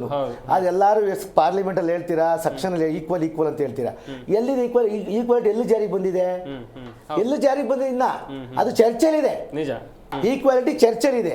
ಪಾರ್ಲಿಮೆಂಟಲ್ಲಿ ಫಂಡಮೆಂಟಲ್ ರೈಟ್ಸ್ ವೈಲೇಷನ್ ಅಂತ ಹೇಳಿ ಇಲ್ಲಿ ಅಲ್ಲಿ ಅದ್ರಲ್ಲಿ ಯಾರು ಲಿಂಗ ಆಧಾರಿತವಾಗಿ ವೈಲೇಷನ್ ಹೇಳಲ್ಲ. ಅಲ್ಲಿ ಯಾವುದೇ ವ್ಯಕ್ತಿಗೆ ಒಂದು ಉಲ್ಲಂಘನೆ ಆದರೆ ಅವನಿಗೆ ಮೂಲಭೂತ ಹಕ್ಕುಗಳಿದೆ ಅಂತ ಹೇಳಿದೆ.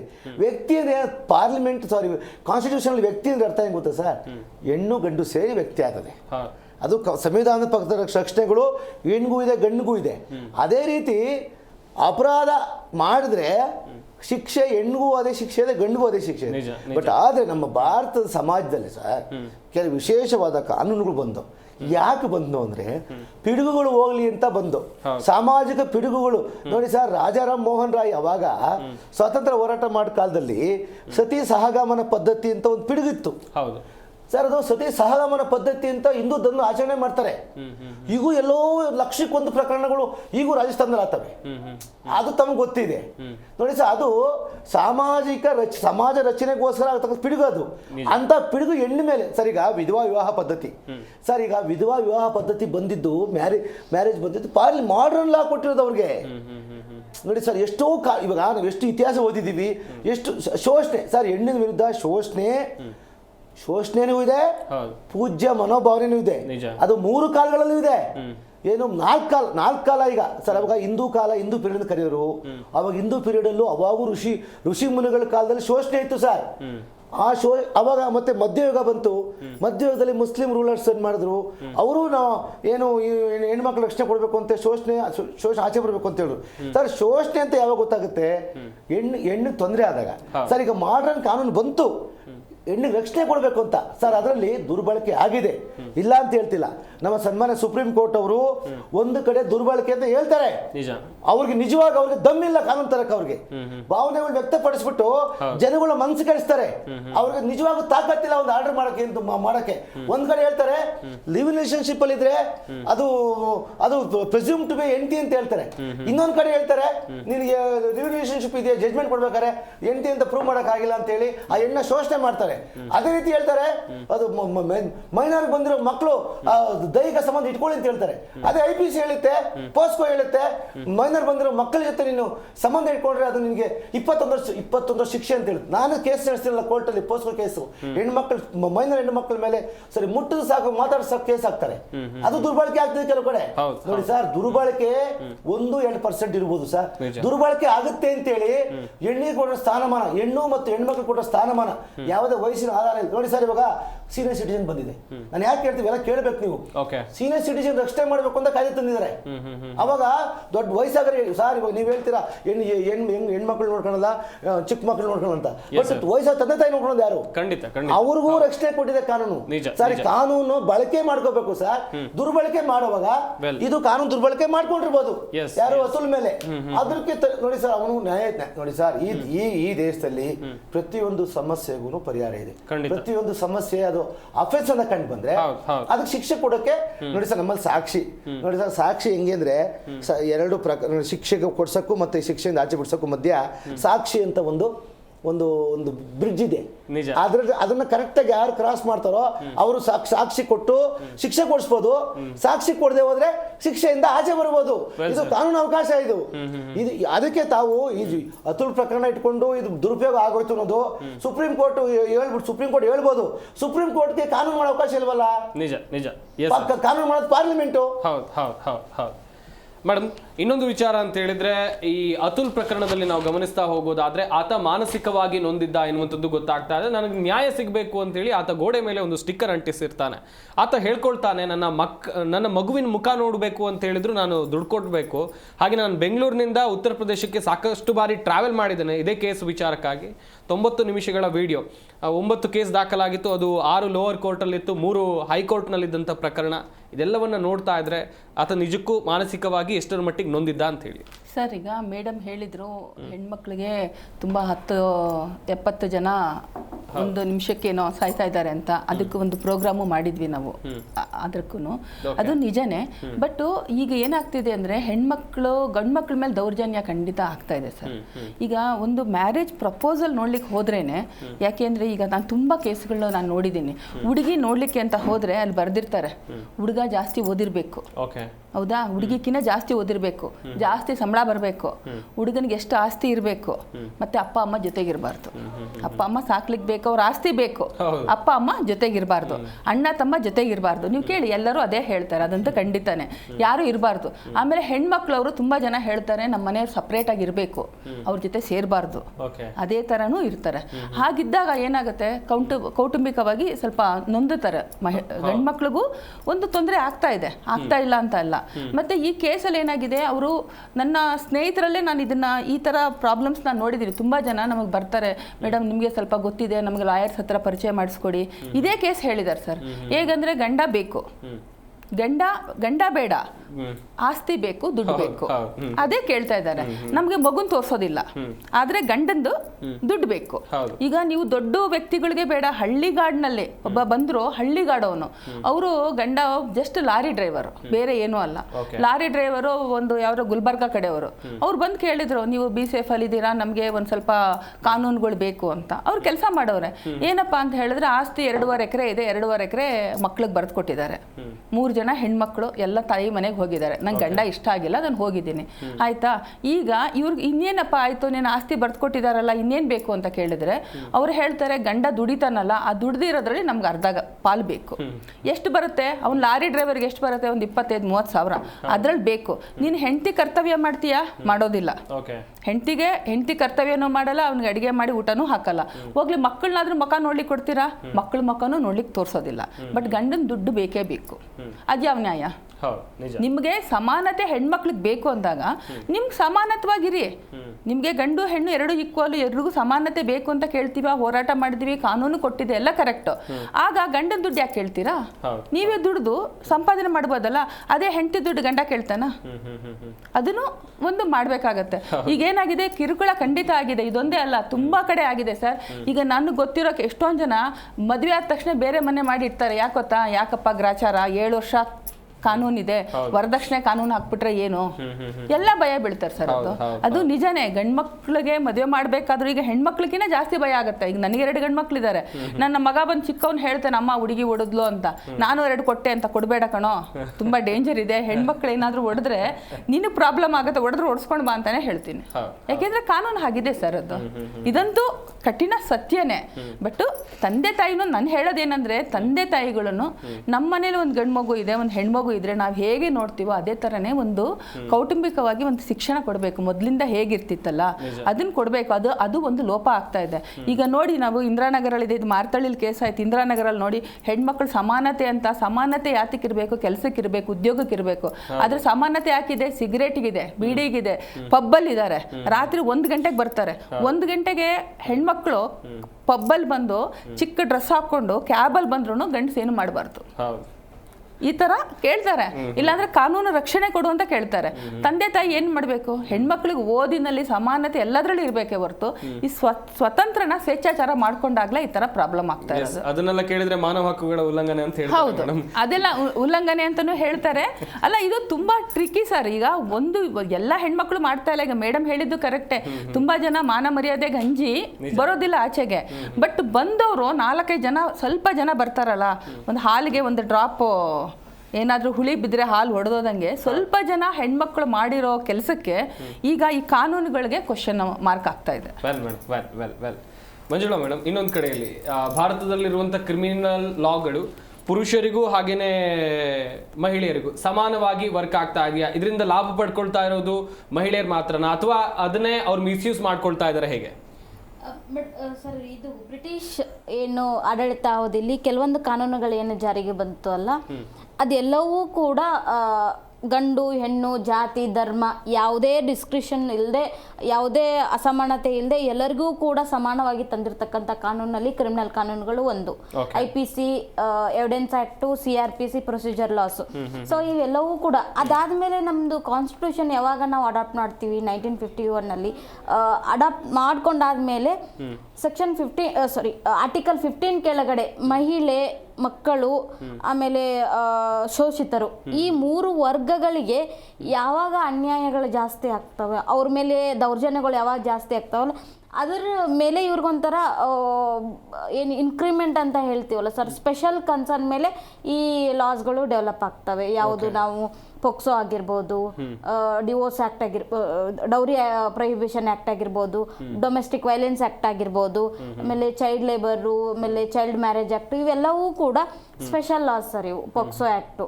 ಸೊ ಇವುಗಳನ್ನ ಒಂದೇ ಒಂದು ಈ ಕಾನೂನುಗಳ ಹಿನ್ನೆಲೆಗಳೇನಂತಂದ್ರೆ ಯಾರು ಜಾಸ್ತಿ ಅನ್ಯಾಯಕ್ಕೊಳಗಾಗಿದ್ದಾರಲ್ಲ ಅವರಿಗೆ ಸಂವಿಧಾನಬದ್ಧವಾಗಿ ಒಂದು ರಕ್ಷಣೆ ನೀಡೋದಕ್ಕೋಸ್ಕರ ಈ ಕಾನೂನುಗಳು ಜಾರಿಗೆ ಬಂದಿರೋದು. ಇವುಗಳು ಸ್ಪೆಷಲ್ ಆಗ್ಬಿಟ್ರೆ ಉಳಿದಿದ್ದ ಎಲ್ಲ ಕಾನೂನುಗಳು ಎಲ್ಲರಿಗೂ ಕೂಡ ಸಮಾನವಾಗಿರ್ತಕ್ಕಂಥದ್ದು. ಎಸ್ ಮೇಡಮ್, ಎಸ್ ಗಮನಿಸ್ತಾ ಇದ್ರೆ ವೀಕ್ಷಕರೇ, ಬೆಂಗಳೂರಿನ ಟೆಕ್ಕಿ ಅತುಲ್ ಸುಭಾಷ್ ಆತ್ಮಹತ್ಯೆ ಕೇಸ್ಗೆ ಸಂಬಂಧಿಸಿದಂತೆ ಆತ ಬರೆದಿಟ್ಟಂತ ಡೆತ್ ನೋಟ್ ಹಾಗೇನೆ ಆತನ ಕುಟುಂಬದವರು ಮಾಡಿರುವಂತ ಕಂಪ್ಲೇಂಟ್ ವಿಚಾರವಾಗಿ ದೊಡ್ಡ ಮಟ್ಟದ ಚರ್ಚೆ ಆಗ್ತಾ ಇದೆ.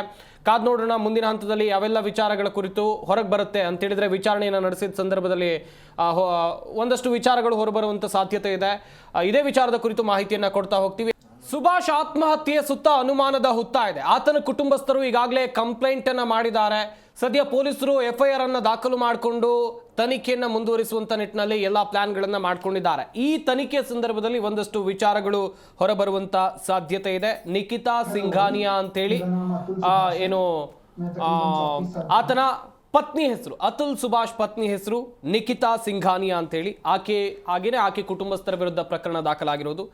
ಸುಂದರೇಶ್ ಸರ್ ಬಳಿ ಕೇಳ್ತಾ ಹೋಗ್ತೀನಿ. ಸರ್, ಆತ ಸಾಯುವ ಸಂದರ್ಭದಲ್ಲಿ ಸಾಕಷ್ಟು ಟೀಕೆಗಳನ್ನು ಮಾಡ್ತಾನೆ, ನ್ಯಾಯಾಂಗ ವ್ಯವಸ್ಥೆಯ ಬಗ್ಗೆ ಟೀಕೆ ಮಾಡ್ತಾನೆ. ಇನ್ನುಳಿದಂತೆ ಆತ ಒಂದು ವಿಚಾರವನ್ನು ಅಲ್ಲಿ ಮೆನ್ಷನ್ ಮಾಡಿರ್ತಾನೆ. ನಾನು ಕೋರ್ಟ್ನಲ್ಲಿ ನನ್ನ ಪತ್ನಿ ನೀಡ್ತಾ ಇದ್ದಂಥ ಹಿಂಸೆಯ ಕುರಿತಂತೆ ಅಥವಾ ನನಗಾಗ್ತಾ ಇದ್ದಂಥ ದೌರ್ಜನ್ಯದ ಕುರಿತಂತೆ ಹೇಳಿದಂಥ ಸಂದರ್ಭದಲ್ಲಿ ನಾನು ಆತ್ಮಹತ್ಯೆ ಮಾಡ್ಕೊಳ್ತೀನಿ ಅಂತ ಹೇಳಿದಾಗ ನನ್ನ ಹೆಂಡತಿ ಹೇಳ್ತಾಳೆ ನೀನು ಆತ್ಮಹತ್ಯೆ ಮಾಡ್ಕೋ ಅಂತೇಳಿ.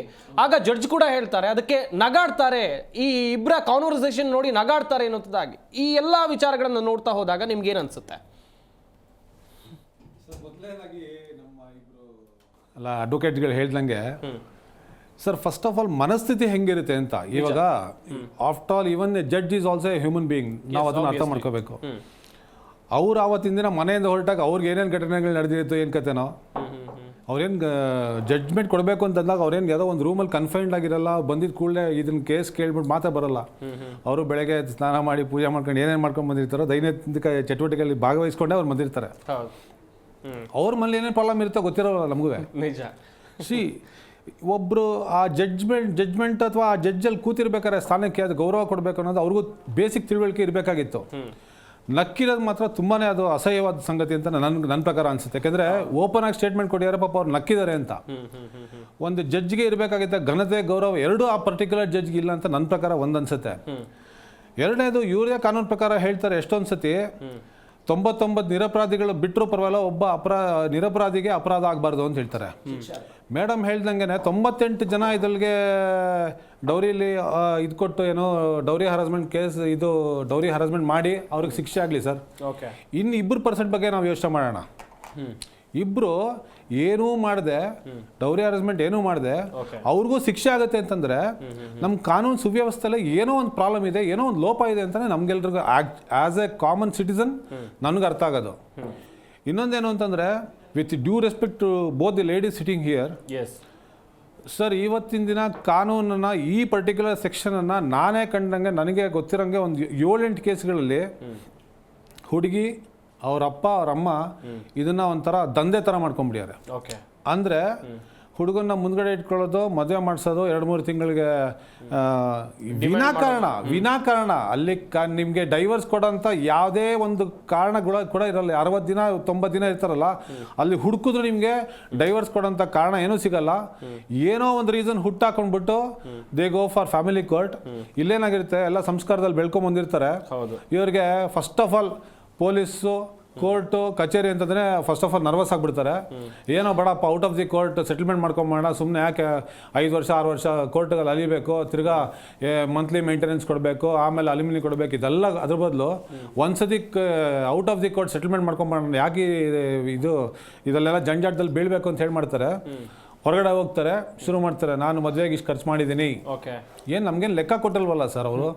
ಅವ್ರ ಮಗಳು ಚೆನ್ನಾಗಿಲ್ಲ ಅಂತಾರೆ ಮದುವೆ ಮಾಡ್ಕೊಟ್ಟಿರ್ತಾರೆ. ಇವಾಗ ಮದುವೆ ಮಾಡ್ಕೊಡ್ತಿರೋದು ಇಬ್ಬರು, ಗಂಡು ಕಡೆ ಆಗಲಿ ಹೆಣ್ಣು ಕಡೆ ಆಗಲಿ ಇಬ್ಬರು ಚೆನ್ನಾಗಿರಬೇಕು ಅಂತ ಮದುವೆ ಮಾಡ್ಕೊಡ್ತಾ ಹೊರತು ನಾಳೆ ನಾಡಿದಲ್ಲಿ ಡೈವರ್ಸ್ ಕೊಡಲಿ ಅಂತ ಯಾರು ಮದುವೆ ಮಾಡ್ಕೊಡಲ್ಲ. ಆಯ್ತಾ, ಇಬ್ಬರು ಏನೋ ಚೆನ್ನಾಗಿರಲಿ ಅಂತ ಹೇಳಿ ಮದುವೆ ಮಾಡ್ಕೊಡ್ತಾರೆ. ಇದು ಒಂದೆರಡು ಫ್ಯಾಮಿಲಿಗಳು ಬೆಸೆಂತ ಒಂದು ಕೆಲಸ. ಬರೀ ಗಂಡು ಹೆಣ್ಣು ಮಾತ್ರ ಅಲ್ಲ, ಒಂದು ಫ್ಯಾಮಿಲಿಗಳು ಜೊತೆ ಆಗಬೇಕಂತ ಕೆಲಸ. ಏನಾಗುತ್ತೆ ಮೇಡಮ್ ಹೇಳ್ದಂಗೆ ಮಾನಸಿಕವಾಗಿ ಅವರು ಯಾವುದೇ ರೀತಿ ತಯಾರಿ ಇರಲ್ಲ. ಬರ್ತಾರೆ ಮದುವೆ, ಇದು ಎಲ್ಲ ಯಾವುದೋ ಇವಾಗ ನೀವು ಹೇಳಿದ್ರೆ UP ಇದ್ದವರು ಬೆಂಗಳೂರು ಬಂದು ಕೆಲಸ ಮಾಡ್ಕೊಂಡಿರ್ತಾರೆ. ಅವ್ರ ಅಪ್ಪ ಅಮ್ಮ ಏನು ಅವ್ರಿಗೆ ಟೀಚ್ ಮಾಡಿರ್ತಾರೆ. After doing completion their education that come to major cities like Bangalore, ಡೆಲ್ಲಿನೋ, ಬಾಂಬೆನೋ ಎಲ್ಲ ಹೋಗಿ ಇರ್ತಾರೆ. ತಂದೆ ತಾಯಿ ಎಲ್ಲೋ ಇರ್ತಾರೆ. ಅವ್ರಿಗೆ ನಿನ್ನ ಫ್ಯಾಮಿಲಿಲಿ ಹೆಂಗಿರಬೇಕು ಅಂತ both for boys and also for girls ಅಲ್ಲಿ ಹೇಳ್ಕೊಳಕ್ಕೆ ಟೈಮ್ ಇರಲ್ಲ ಬೇಸಿಕಲಿ. ಯಾವಾಗ ನಿಮ್ಮ ತಂದೆ ತಾಯಿಯಿಂದ ನಿಮ್ಗೆ ಒಂದು ಸಂಸ್ಕಾರ ಮತ್ತು ಇದು ಪಾಸನ್ ಆಗಲ್ವೋ, ಇವರು ಹೊರಗಡೆ ಬರ್ತಿದ್ದಂಗೆ ಅವ್ರ ಪ್ರೈವೇಟ್ ಲೈಫಲ್ಲಿ ಅವರು ಇದಾಗಿರ್ತಾರೆ, ಫುಲ್ಲು ಎಂಗೇಜ್ ಆಗಿರ್ತಾರೆ.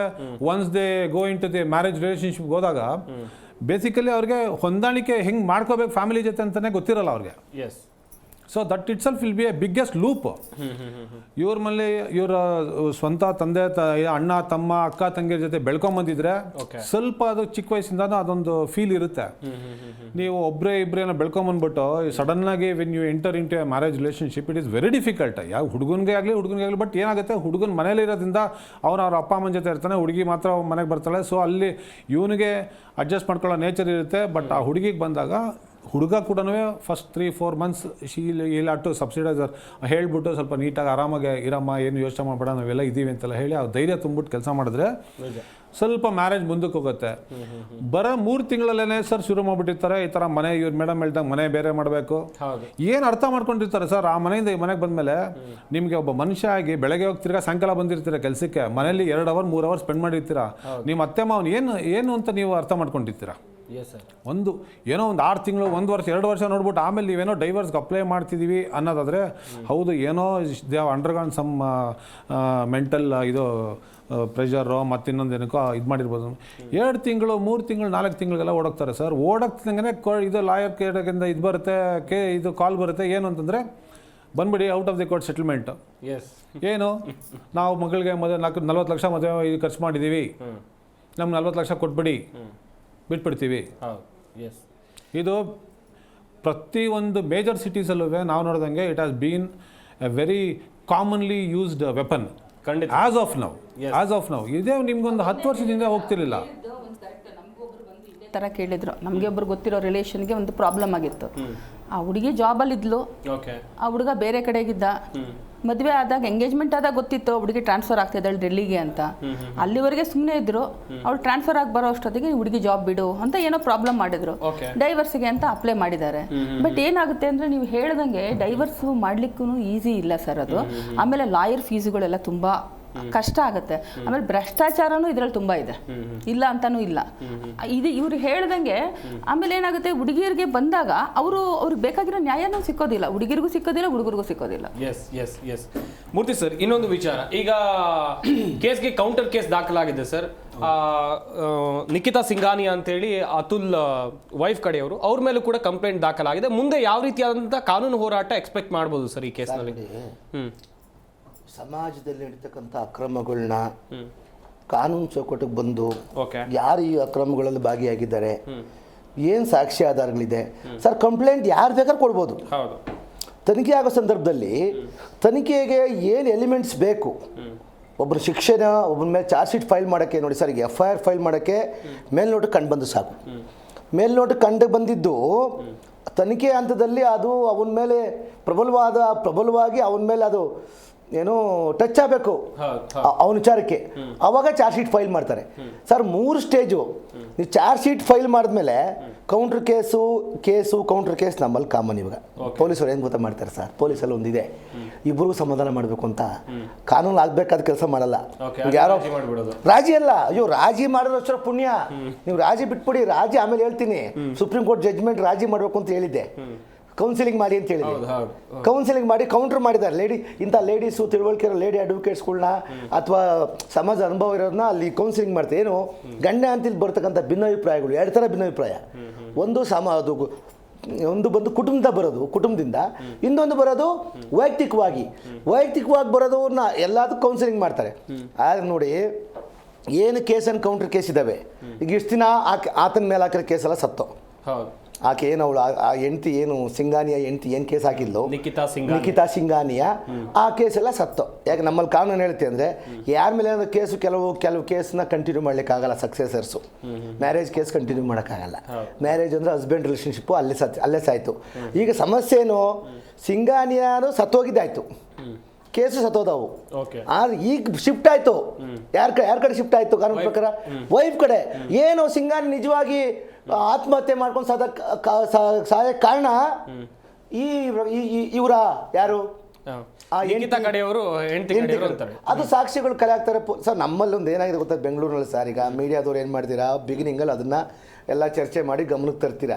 ಅದು ಕೇಸ್ ನಡೆಯುವಾಗ ಎಲ್ಲೋ ಒಂದು ಕಡೆ ಮೂಲೆ ಕುತ್ಕೊಂಡು ಆ ಕೇಸು ಗೆದ್ದು ಆಚೆ ಹೋಗಿರ್ತಾರೆ. ಆ ಗೆದ್ದು ಆಚೆ ಹೋಗಿದ್ದು ಹೇಳಿರಲಿಲ್ಲ, ಎಲ್ಲೋ ಒಂದು ಕನ್ವಿಕ್ಷನ್ ಆಗುತ್ತೆ. ಈ ಪ್ರತಿಭಾ ಮರ್ಡರ್ ಕೇಸ್ ನೋಡಿದ್ರ ನೀವು, ಅದು ಕನ್ವಿಕ್ಷನ್ 20 ವರ್ಷ ಕನ್ವಿಕ್ಷನ್ ಆಗಿದ್ದು, ಅದನ್ನೇ ಟಿವಿಯಲ್ಲಿ ಪೇಪರಲ್ಲಿ ಚಿಕ್ಕದಾಗಿ ಬರ್ತದೆ. ಇದೇನಾಗಿದೆ ಗೊತ್ತಾ ಸರ್, ಈಗ ಸಮನಾಗಿ ಇರಬೇಕಲ್ಲ. ಇದು ಕಾನೂನಲ್ಲಿ ತಪ್ಪಿಸ್ಕೊಳಕ್ಕೆ ಅವಕಾಶ ಇದೆ, ಕಾನೂನಲ್ಲಿ ಶಿಕ್ಷೆ ಮಾಡೋಕ್ಕೂ ಅವಕಾಶ ಇದೆ, ಸಾಕ್ಷಿ ನಾಶ ಮಾಡೋಕ್ಕೂ ಅವಕಾಶ ಇದೆ, ಸಾಕ್ಷಿ ಸೃಷ್ಟಿ ಮಾಡೋಕ್ಕೆ ಅವಕಾಶ ಇದೆ.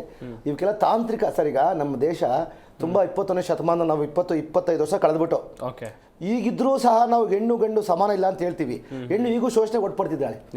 ಒಂದ್ ಕಡೆ ವರ್ಕ್ ಫ್ರಮ್ ಹೋಮ್ ಮಾಡಿ ಒಳ್ಳೆ ಸಂಬಳ ತಂದು ಸಂಸಾರ ಮಾಡ್ತಿರ್ತಾರೆ. ಅದೇ ಇನ್ನೊಂದು ಮುಖದಲ್ಲಿ ಗಂಡ ಹೆಂಡತಿ ಇವರಪ್ಪ ಅಮ್ಮಗೆ ಅವನು ಫೋನ್ ಮಾಡೋದು, ಇವ್ರು ಫೋನ್ ಮಾಡೋದು, ಜಗಳ ಮಾಡ್ಕೊಂಡು ಪೊಲೀಸ್ ಸ್ಟೇಷನ್ಗೆ ಹೋಗೋದು, ಪೊಲೀಸರು 2 ಕೇಸ್ ಹಾಕೋದು, ಕೇಸ್ ಅಂಡ್ ಕೌಂಟರ್ ಕೇಸ್. ನೋಡೋ ನೀನ್ ಮಾಡೋ ನಿನಗೊಂದು ಕೇಸು. ಆಕೆ ಏನಕ್ಕೆ ಬಂದಿರ್ತಾಳೆ ಅಂತ ನೋಡಲ್ಲ. ನೋಡಮ್ಮ ನಿನ್ ಮೇಲೆ ಕಂಪ್ಲೇಂಟ್ ಕೊಡೋಕೆ ಬಂದವ್ರೆ, ನೀನು ವಯಸ್ಸಾಗಿರೋ ಮುದುಕಿ ತೊಂದರೆ ಕೊಡ್ತೀಯಂತೆ, ನಿನ್ ಮೇಲೆ ಒಂದು ಕೇಸು, ಆಮೇಲೆ ನಿಮ್ಮ ಪೇರೆಂಟ್ಸ್ ಒಂದು ಕೇಸ್. ಸರ್, ಈಗ ಯಾವುದೋ ಒಂದು ತಪ್ಪಿಸ್ಕೊಳ್ಳಿಕ್ಕೋಸ್ಕರ ಪೊಲೀಸ್ ವ್ಯವಸ್ಥೆ ಸರಿಯಾಗಿ ಕೆಲಸ ಮಾಡಲ್ಲ. ಈ ಬ್ಯಾಲೆನ್ಸ್ ಮಾಡಕ್ ನೋಡ್ತದೆ, ತಪ್ಪಾಗುತ್ತೆ ಅದು. ಈ ಪ್ರಕರಣದಲ್ಲಿ ಬ್ಯಾಲೆನ್ಸ್ ಮಾಡಕ್ ಏನಿಲ್ಲ. ಈಗ ಸುಸೈಡ್ ಮಾಡಕ್ಕೆ ಕಾರಣ ಆಯ್ತು ಯಾರು, ಇವರು ಈಕೆ ಹೆಂಡತಿ ಕಡೆ ಸಂಬಂಧಿಕರು ಅಂದ್ರೆ ಶಿಕ್ಷೆ ಆಗುತ್ತೆ. ಇನ್ನೊಂದು ಸಾರಿ, ಈಗ ನಮ್ಮಲ್ಲಿ ಹೊಸ ಕಾನೂನು ಬಂತಾವ್ ಹೇಳ್ಬೇಕು. ಮೆಂಟಲ್ ಹೆಲ್ತ್ ಕೇರ್ ಅಂತ ಒಂದು ಹೊಸ ಆಕ್ಟ್ ಬಂದಿದೆ. ಫಸ್ಟ್ ಲುನಾಟಿಕ್ ಅಂತ ಇತ್ತು, ಫಸ್ಟ್ ಮೆಂಟಲ್ ಆಕ್ಟ್ ಕರೆವು. ಈ ಲುನಾಟಿಕ್ ಆಕ್ಟು, ಮೆಂಟಲ್ ಆಕ್ಟು, ಈಗ ಮೆಂಟಲ್ ಹೆಲ್ತ್ ಕೇರ್ ಆಕ್ಟ್ ಬಂದ್ಬಿಟ್ಟಿದೆ. ಇಂಥ ಕೇಸ್ಗಳಲ್ಲಿ ಸರ್ ಅಲ್ಲಿ ಕಾನೂನು ಹೇಳುತ್ತೆ ಏನು, ಅವ್ರಿಗೆ ಕೌನ್ಸಿಲಿಂಗ್ ಮಾಡಿ ಅಂತ ಹೇಳುತ್ತೆ. ಸಂಘ ಸಂಸ್ಥೆಗಳು ಉಪಯೋಗಿಸ್ಕೊಳ್ಳಿ, ಸರ್ಕಾರ ಸಂಘ ಸಂಸ್ಥೆಗಳಿಂದ ಪೊಲೀಸ್ ಠಾಣೆ ಮುಖಾಂತರ ಕೌನ್ಸಿಲಿಂಗ್ ಮಾಡಿ ಅಂತ ಹೇಳ್ತದೆ. ಆಮೇಲೆ ಈಗ ಆತ್ಮಹತ್ಯೆ ಶಿಕ್ಷೆ ಅಲ್ಲ, ಹೊಸದಾಗಿ ಬಂದಿರೋ ಕಾನೂನು ಪ್ರಕಾರ ಆತ್ಮಹತ್ಯೆ ಪ್ರಚೋದನೆ ಮಾಡಿದ್ದು ಶಿಕ್ಷೆ ಆಗೋದಿಲ್ಲ. ಆತ್ಮಹತ್ಯೆ ಪ್ರಚೋದನೆ ಮಾಡಿದವ್ರಿಗೆ, ಆತ್ಮಹತ್ಯೆಗೆ ನಾವು ವಿಕ್ಟಿಮ್ ಅಂತ ಕರಿತೀವಿ ನಾವು, ಆ ವಿಕ್ಟಿಮ್ಗೆ ಕೌನ್ಸಿಲಿಂಗ್ ಮಾಡಿ ಅಂತ ಹೇಳುತ್ತೆ, ಟ್ರೀಟ್ಮೆಂಟ್ ಕೊಡಿ ಅಂತ ಹೇಳುತ್ತೆ. ಫಸ್ಟ್ ಹೇಳ್ತಿತ್ತು ಆತ್ಮಹತ್ಯೆ ಪ್ರಚೋದನೆ ಮಾಡಿದ್ರೆ, ಆತ್ಮಹತ್ಯೆಗೆ ಅಟೆಂಪ್ಟ್ ಮಾಡಿದ್ರೆ ಶಿಕ್ಷೆ ಅಂತ. ಆಮೇಲೆ ಸರ್ಕಾರಿ ಅಧಿಕಾರಿಗಳು, ಸರ್ಕಾರಿ ಕೆಲಸ ಮಾಡ್ತಕ್ಕಂಥ ನೌಕರರಿಗೆ ಅವ್ರಿಗೂ ಇಮ್ಯುನಿಟಿ ಇದೆ. ಆತ್ಮಹತ್ಯೆಗೆ ಅವ್ರು ಪ್ರಚೋದನೆ ಮಾಡಿ, ಕೆಲವು ಮೇಲೆ ಇರ್ತಕ್ಕಂಥ ಮೇಲೆ ಆಫೀಸರು ಕೆಳಗಡೆ ಇರೋ ಲೇಡಿ ಇವ್ರಿಗೆ ತೊಂದರೆ ಕೊಡ್ತಾರೆ. ಆಕೆ ಏನಾದ್ರು ಆತ್ಮಹತ್ಯೆಗೆ ಅದಕ್ಕೆ ಆಕೆಗೆ ಏನ್ ಮಾಡ್ಬೇಕು, ಆಕೆಗೆ ಕೌನ್ಸಿಲಿಂಗ್ ಮಾಡಿ ಕೊಡಬೇಕು. ಸರ್ ನಮ್ಮಲ್ಲಿ ಏನ್ ಗೊತ್ತಾ ಸರ್, ಜನ ಎಕ್ಸ್ಟ್ರೀಮ್ಗೆ ಹೋಗ್ಬಿಡ್ತಾರೆ. ಕೌನ್ಸಿಲಿಂಗ್ ಮಾಡ್ಕೊಳ್ಳೋದು, ಅಡ್ಜಸ್ಟ್ ಮಾಡ್ಕೊಂಡು ಬದುಕೋದು, ಆಮೇಲೆ ಸಮಸ್ಯೆನ ಚರ್ಚೆ ಮಾಡಿ ಬಗೆಹರಿಸ್ಕೊಳಕ್ ಹೋಗಲ್ಲ. ಏನ್ ಅವ್ರು ಹೋದ್ರು ಅಂದ್ರೆ ಫುಲ್ಲು ಇಲ್ಲ ಮರ್ಡರ್ ಮಾಡಕ್ ಹೋಗ್ಬಿಡ್ತಾರೆ, ಇಲ್ಲಾಂದ್ರೆ ಫುಲ್ ಆತ್ಮಹತ್ಯೆ ಮಾಡ್ಕೊಂಡು ಹೋಗ್ಬಿಡ್ತಾರೆ, ಇಲ್ಲಾಂದ್ರೆ ಬಿಟ್ಟು ಹೋಗಿ ಡೈವರ್ಸ್ ಹೋಗ್ಬಿಡ್ತಾರೆ. ಸರ್ ಇದೆಲ್ಲ ಸರಿಪಡಿಸ್ಕೊಳಕ್ ಕಾನೂನು ಅವಕಾಶ ಇದೆ. ಅದು ಬಿಟ್ಟು ಮಿಕ್ಕಿದ ಮಾರ್ಗ ಹುಡ್ಕೋದೆ ಇಂಥ ಪ್ರಕರಣಗಳು. ಆತ ಜಡ್ಜ್ ಏನೋ ಒಂದಿದ್ರೆ ಬೇಗಡೆ ಜಡ್ಜ್ ಹೇಳ್ಬೋದಾಗಿತ್ತು, ಕೋರ್ಟಲ್ಲಿ ನಂಗೆ ಈ ತರ ಜಡ್ಜ್ ಆತ್ಮಹತ್ಯೆ ಮಾಡ್ಕೊಂಡು ನಗ್ತಾರೆ ಅಂತ ಹೇಳ್ಬೋದಾಗಿತ್ತು. ಅದನ್ನ ಆತ ವೈಯಕ್ತಿಕವಾಗಿ ತಗೊಂಡು ನೋಡಿ ಸರ್. ಈತ ಹೇಳ್ತೀನಿ ಕೇಳಿ, ನಾನು ನೋಡಿ ನಮ್ಮ ಬೆಂಗಳೂರಿಗೆ ಏನಾಗಿದೆ, ಬೆಂಗಳೂರು ಎಕ್ಸಾಂಪಲ್ ಕೊಡ್ತೀನಿ. ಯಾಕಂದ್ರೆ ಬೆಂಗಳೂರು ವಾಸ ಮಾಡೋ ಜನ ನಾವು ಬಾಂಬೆ ಡೆಲ್ಲಿ ಕಲ್ಕಟ್ಟ ದಿನ ಪೇಪರಲ್ಲಿ ಟಿವಿಲಿ ನೋಡ್ತೀವಿ, ದಿನ ಅಲ್ಲೋ ವಾಸ ಮಾಡೋದು ನಾವು. ಬೆಂಗಳೂರು ಅಂತ ದೊಡ್ಡ ಪಟ್ಟಣದಲ್ಲಿ ವಾಸ ಮಾಡ್ತೀವಿ ನಾವು. ಇಲ್ಲಿ ನೋಡಿ ಸರ್, ಬೆಂಗಳೂರಿಗೆ ಬೇರೆ ಕಡೆಯಿಂದ ಬರೋದೇ ಜಾಸ್ತಿ ಕಂಟಕಾಗಿದೆ. ಮೊನ್ನೆ ಒಂದು ಕೇಸಲ್ಲಿ ನೇಪಾಳದವಳು ಯಾರೋ ಲಿವ್ ಇನ್ ರಿಲೇಶನ್ಶಿಪ್ ಬಿದ್ದ ಅಂದ್ಬಿಟ್ಟು ಅವಳನ್ನ ಪೀಸ್ ಮಾಡಿ ಫ್ರಿಜ್ಜಲ್ಲಿ ತುಂಬಿದ್ದ, ಅವನು ಹೋಗಿ ಆತ್ಮಹತ್ಯೆ ಮಾಡ್ಕೊಂಡ್ಬಿಟ್ಟ. ಸದ್ಯ ಅವ್ನು ಆತ್ಮಹತ್ಯೆ ಮಾಡ್ಕೊಂಡೇ ಹೋಗಿಲ್ಲ ಅಂದ್ರೆ ಬೆಂಗಳೂರು ಪೊಲೀಸರಿಗೆ ಬೇರೆ ಜನಗಳು ಕಾಯದೆ ಕೆಲಸ ಆಗ್ಬಿಟ್ಟಿದೆ. ನಿಜ ಸರ್. ಈಗ ಇವನು ಯಾರೋ ಬಂದ ಇಲ್ಲಿ ಈ ಲೋಕಲ್ ನ್ಯಾಯಾಲಯದಲ್ಲಿ ಬಂದ, ಲೋಕಲ್ ನ್ಯಾಯ ಸರಿ ಇಲ್ಲ ಅಂತ ಹೇಳ್ತಾನೆ. ಇವನಿಗೆ ತಿನ್ನಕ್ಕೆ, ಕೆಲಸ ಮಾಡಕ್ಕೆ, ಸಂಪಾದನೆ ಮಾಡಕ್ಕೆ, ನೆಲೆ ಮಾಡಕ್ಕೆ ಬೆಂಗಳೂರು ಬೇಕು. ಈ ತರ ಮಾತಾಡಕ್ಕೆ ಬೆಂಗಳೂರು ಪೊಲೀಸ್ ಕೆಲಸ ಕೊಡ್ಬೇಕು ಇವನು. Yes, well sir, well. Satyavani madam, ನಾವು ಈ ಸಂಬಂಧಗಳ ವಿಚಾರ ಬಂದಾಗ ಸಂಸ್ಕಾರ ಸಂಸ್ಕೃತಿಗಳ ಬಗ್ಗೆ ತುಂಬ ಆಲೋಚನೆ ಮಾಡ್ತೀವಿ. ಆದರೆ ಅದೆಲ್ಲವೂ ಕೂಡ ಈಗ ಮರೆಯಾಗ್ತಾ ಇದೆಯಾ ಹೇಗೆ? ಅಪ್ಡೇಟ್ ಆಗ್ತಾ ಇರುವಂಥ ಜಗತ್ತಿನಲ್ಲಿ ಹಣದ ಹಿಂದೆ ಓಡಾಡೋದೇ ದೊಡ್ಡ ಕೆಲಸ ಆಗಿಬಿಟ್ಟಿದೆ. ಅದರ ಜೊತೆಯಲ್ಲಿ ಸಂಬಂಧಗಳಿಗೆ ಬೆಲೆನೇ ಇಲ್ವಾ ಹೇಗೆ? ಖಂಡಿತ ಸರ್, ನೀವು ಹೇಳ್ತಿರೋದು 100% ಕರೆಕ್ಟು. ಅದು ಬೆಂಗಳೂರಿನಲ್ಲಂತೂ ಆ ಥರ ಸಿಚುಯೇಷನ್ ಆಗ್ಬಿಟ್ಟಿದೆ. ಈಗ ದೊಡ್ಡ ದೊಡ್ಡ ಏರಿಯಾಗಳಲ್ಲಿ ಹೋದ್ರೆ, ಈಗ ಸದಾಶಿವನಗರ ಅಂತ ಆಗಲಿ, ಇಂದಿರಾನಗರ ಆಗಲಿ, ಎಲ್ಲ ಕಡೆ ನೋಡಿ ಹೆಜ್ಜೆಗೂ ಮನೆಗಳೆಲ್ಲ ಖಾಲಿ ಆಗ್ಬಿಟ್ಟು ಪಬ್ಗಳಾಗಿದೆ. ಪಬ್ಗಳಲ್ಲಿ ಗಂಡು ಮಕ್ಳಿಗಿನ್ನ ಹೆಣ್ಮಕ್ಳೇ ಜಾಸ್ತಿ ಆಗ್ಬಿಟ್ಟಿದ್ದಾರೆ. ಈಗ ನಾನು ಅದನ್ನೇ ಆಲೋಚನೆ ಮಾಡ್ತಾ ಇರ್ತೀನಿ, ಇಂಥ ಹೆಣ್ಮಕ್ಳು ಮದುವೆ ಆದ್ಮೇಲೆ ಸಂಸಾರ ಮಾಡ್ತಾರ? ಈಗ ಹೆಣ್ಮಕ್ಳು ಬೈಕೋಬಹುದು ಈ ತರ ಅಂತಾರ ಅಂತ, ಬಟ್ ಆ ರಾತ್ರಿ ಮಧ್ಯರಾತ್ರಿ ತನಕ ಕುಡಿಯೋದು. ನಮ್ಮಲ್ಲಿ ಮೊದಲಿಂದ ಹೇಳ್ತಾ ಇದ್ರು, ಹೆಣ್ಮಕ್ಳು ಸಿಗರೇಟ್ ಸೇದೋದಾಗ್ಲಿ ಮಾಡಿದ್ರೆ ಗರ್ಭಕೋಶಕ್ಕೆ ತೊಂದರೆ ಆಗ್ಬಿಡತ್ತೆ, ಮಗುಗೆ ಆರೋಗ್ಯಕ್ಕೆ ತೊಂದರೆ ಆಗತ್ತೆ, ಮಗು ಪ್ರೆಗ್ನೆಂಟ್ ಆಗಿದ್ದಾಗ ತುಂಬ ಚೆನ್ನಾಗಿ ನೋಡ್ಕೋಬೇಕು, ಮುಂದಿನ ಪೀಳಿಗೆನ ಮಾಡಬೇಕು ಅಂತ ಒಂದು ಎಜುಕೇಷನ್ ಇತ್ತು. ಬಟ್ ಇವಾಗೆಲ್ಲ ಯಾವ ಥರ ಇದೆ ಸರ್? ರಸ್ತೆನಲ್ಲಿ ಹೋಗ್ತೀನಿ, ಒಂದು ಹೇರ್ ಅದೇನೋ ಎಂಥದೋ ಹೇಳ್ತಾರೆ, ಅದನ್ನು ತುಂಬ ಸಿಲ್ಕಿ ಆಗಿರುತ್ತಂತೆ, ಅದು ನನಗೆ ಬರ್ತಾ ಇಲ್ಲ ಅದು. ಅದಕ್ಕೆ 8,000 rupees ಪರ್ ಸೆಟ್ಟಿಂಗ್ ಅಂತಾರೆ. ಒಂದು ಸೆಟ್ಟಿಂಗ್, ಹೇರ್ ಸ್ಟ್ರೈಟ್ನಿಂಗ್ಗೆ ಒಂದು ಸೆಟ್ಟಿಂಗ್ 8,000 ಓನ್ಲಿ. 8,000 ಅಂದ್ರೆ ಏನು ಸರ್? ಅದು ಗಂಡ ಏನು ಮಾಡ್ಬೇಕು ಹೇಳಿ? ಈಗ ಒಂದು ಬಾಯ್ ಫ್ರೆಂಡ್ ಒಂದು ಹುಡುಗಿನ ಮೇಂಟೈನ್ ಮಾಡೋದು ತುಂಬಾ ಕಷ್ಟ ಆಗಿದೆ. ಯಾಕೆಂದ್ರೆ ಅದು ನಿಜಾನೇ, ಅವ್ರಿಗೆ ಬೇಕಾಗಿರೋದು ಪಬ್ಸ್ ಏನು, ಒಂದು ಮೇಕಪ್ ಬ್ರ್ಯಾಂಡ್ ನೋಡ್ಲಿಕ್ಕೆ ಹೋದ್ರೆ 5,000 10,000 ಒಂದೊಂದು ಪೌಡರ್ಗಳು. ಅಲ್ಲಿ ಹೋದ್ರೆ ಒಂದು 50,000 60,000 ಒಂದು ಮೇಕಪ್ ಮಾಡ್ಲಿಕ್ಕೆ ಅಷ್ಟಿದೆ. ಅದೆಲ್ಲ ಯಾತಕ್ಕೆ ಬೇಕು ಹೇಳಿ? ಈಗ ಒಂದು ಕಲ್ಚರಲ್ಲಿ ಈಗ ನೋಡಿ, ಒಂದು ಹೆಣ್ಣಂದ್ರೆ ಒಳಗಡೆಯಿಂದನೇ ಸುಂದರವಾಗಿರ್ಬೇಕು, ಒಂದು ಮನೆ ಓದ್ಕೋಬೇಕು. ಗಂಡ್ಮಕ್ಳು ಹಾಗೆ ಆ ಥರ ಇತ್ತು. ಆ ಥರ ಕಾಸ್ಮೆಟಿಕ್ಸ್ ಯಾವುದೂ ಇರಲಿಲ್ಲ. ನಾವು ಚಿಕ್ಕವರಿದ್ದಾಗ ಏನೋ ಒಂದು ಲ್ಯಾಕ್ಮೆ, ಯಾವುದೋ ಒಂದು ಫೇರ್ ಆ್ಯಂಡ್ ಲವ್ಲಿ, ಒಂದು ಪಾಂಡ್ಸ್ ಪೌಡರ್ ಅಷ್ಟೇ ನೋಡಿದ್ದು. ಇವಾಗ ನೋಡಿ, ಅದು ಹೆಜ್ಜೆಗೂ ಅಷ್ಟಿರುತ್ತೆ. ಅಷ್ಟು ಮಾಡ್ಬೇಕಂದ್ರೆ ಅವ್ರು ಅಷ್ಟು ವರ್ಕ್ ಮಾಡಬೇಕು, ಅಷ್ಟನ್ನ ಮೇಂಟೈನ್ ಮಾಡ್ಬೇಕಲ್ವಾ? ಆ ಥರ ಡ್ರೆಸ್ಸು ಬೆಲೆಗಳು ಕೊಡಬೇಕಾಗತ್ತೆ. ಅದೆಲ್ಲ ಮಾಡೋ ಅಷ್ಟೊತ್ತಿಗೆ ಏನಾಗುತ್ತೆ, ಸಂಸಾರದಲ್ಲಿ ಒಂದು ಹೊಂದಾಣಿಕೆನೇ ಬರೋದಿಲ್ಲ. ಒಂದು ನಾನು ಹೇಳೋದೇನೆಂದರೆ, ಬೇಸಿಕ್ ವ್ಯಾಲ್ಯೂಸ್ ಇರಬೇಕು ಸರ್. ಸ್ಕೂಲಲ್ಲಿ ಒಂದು ಶಿಕ್ಷಣ ಕೊಡಲೇಬೇಕು. ಏನಂದರೆ ತಂದೆ ತಾಯಿ, ಕೌಟುಂಬಿಕ ವ್ಯವಸ್ಥೆ, ನಮ್ಮ ಭಾರತೀಯ ಸಂಸ್ಕೃತಿ ಹೇಗಿತ್ತು. ಈಗ ನೋಡಿ, ಈಗ ಆ ಹುಡುಗ ಸತ್ತೋಗಿರೋದು ತಪ್ಪೆ. ಯಾಕೆಂದ್ರೆ ಧೈರ್ಯವಾಗಿ ಎದುರಿಸ್ಬೇಕು. ಅವನಿಗೆ ಆ ಶಿಕ್ಷಣ ಕೊಡದಲೆ ಅವ್ರ ಅಪ್ಪ ಅಮ್ಮನ ಬಗ್ಗೆ ಆಲೋಚನೆ ಮಾಡ್ಬೇಕಲ್ವಾ? ಎಷ್ಟು ಕಷ್ಟಪಟ್ಟು ಇಂಜಿನಿಯರಿಂಗ್ ಮಾಡ್ತಿರ್ತಾರೆ, ನಾಳೆ ಅವ್ರ ಅಪ್ಪ ಅಮ್ಮನ ಗತಿ ಏನು ಅಲ್ವಾ? ಈಗ ಅದನ್ನು ಅವ್ರು ಆಲೋಚನೆ ಮಾಡಬೇಕು.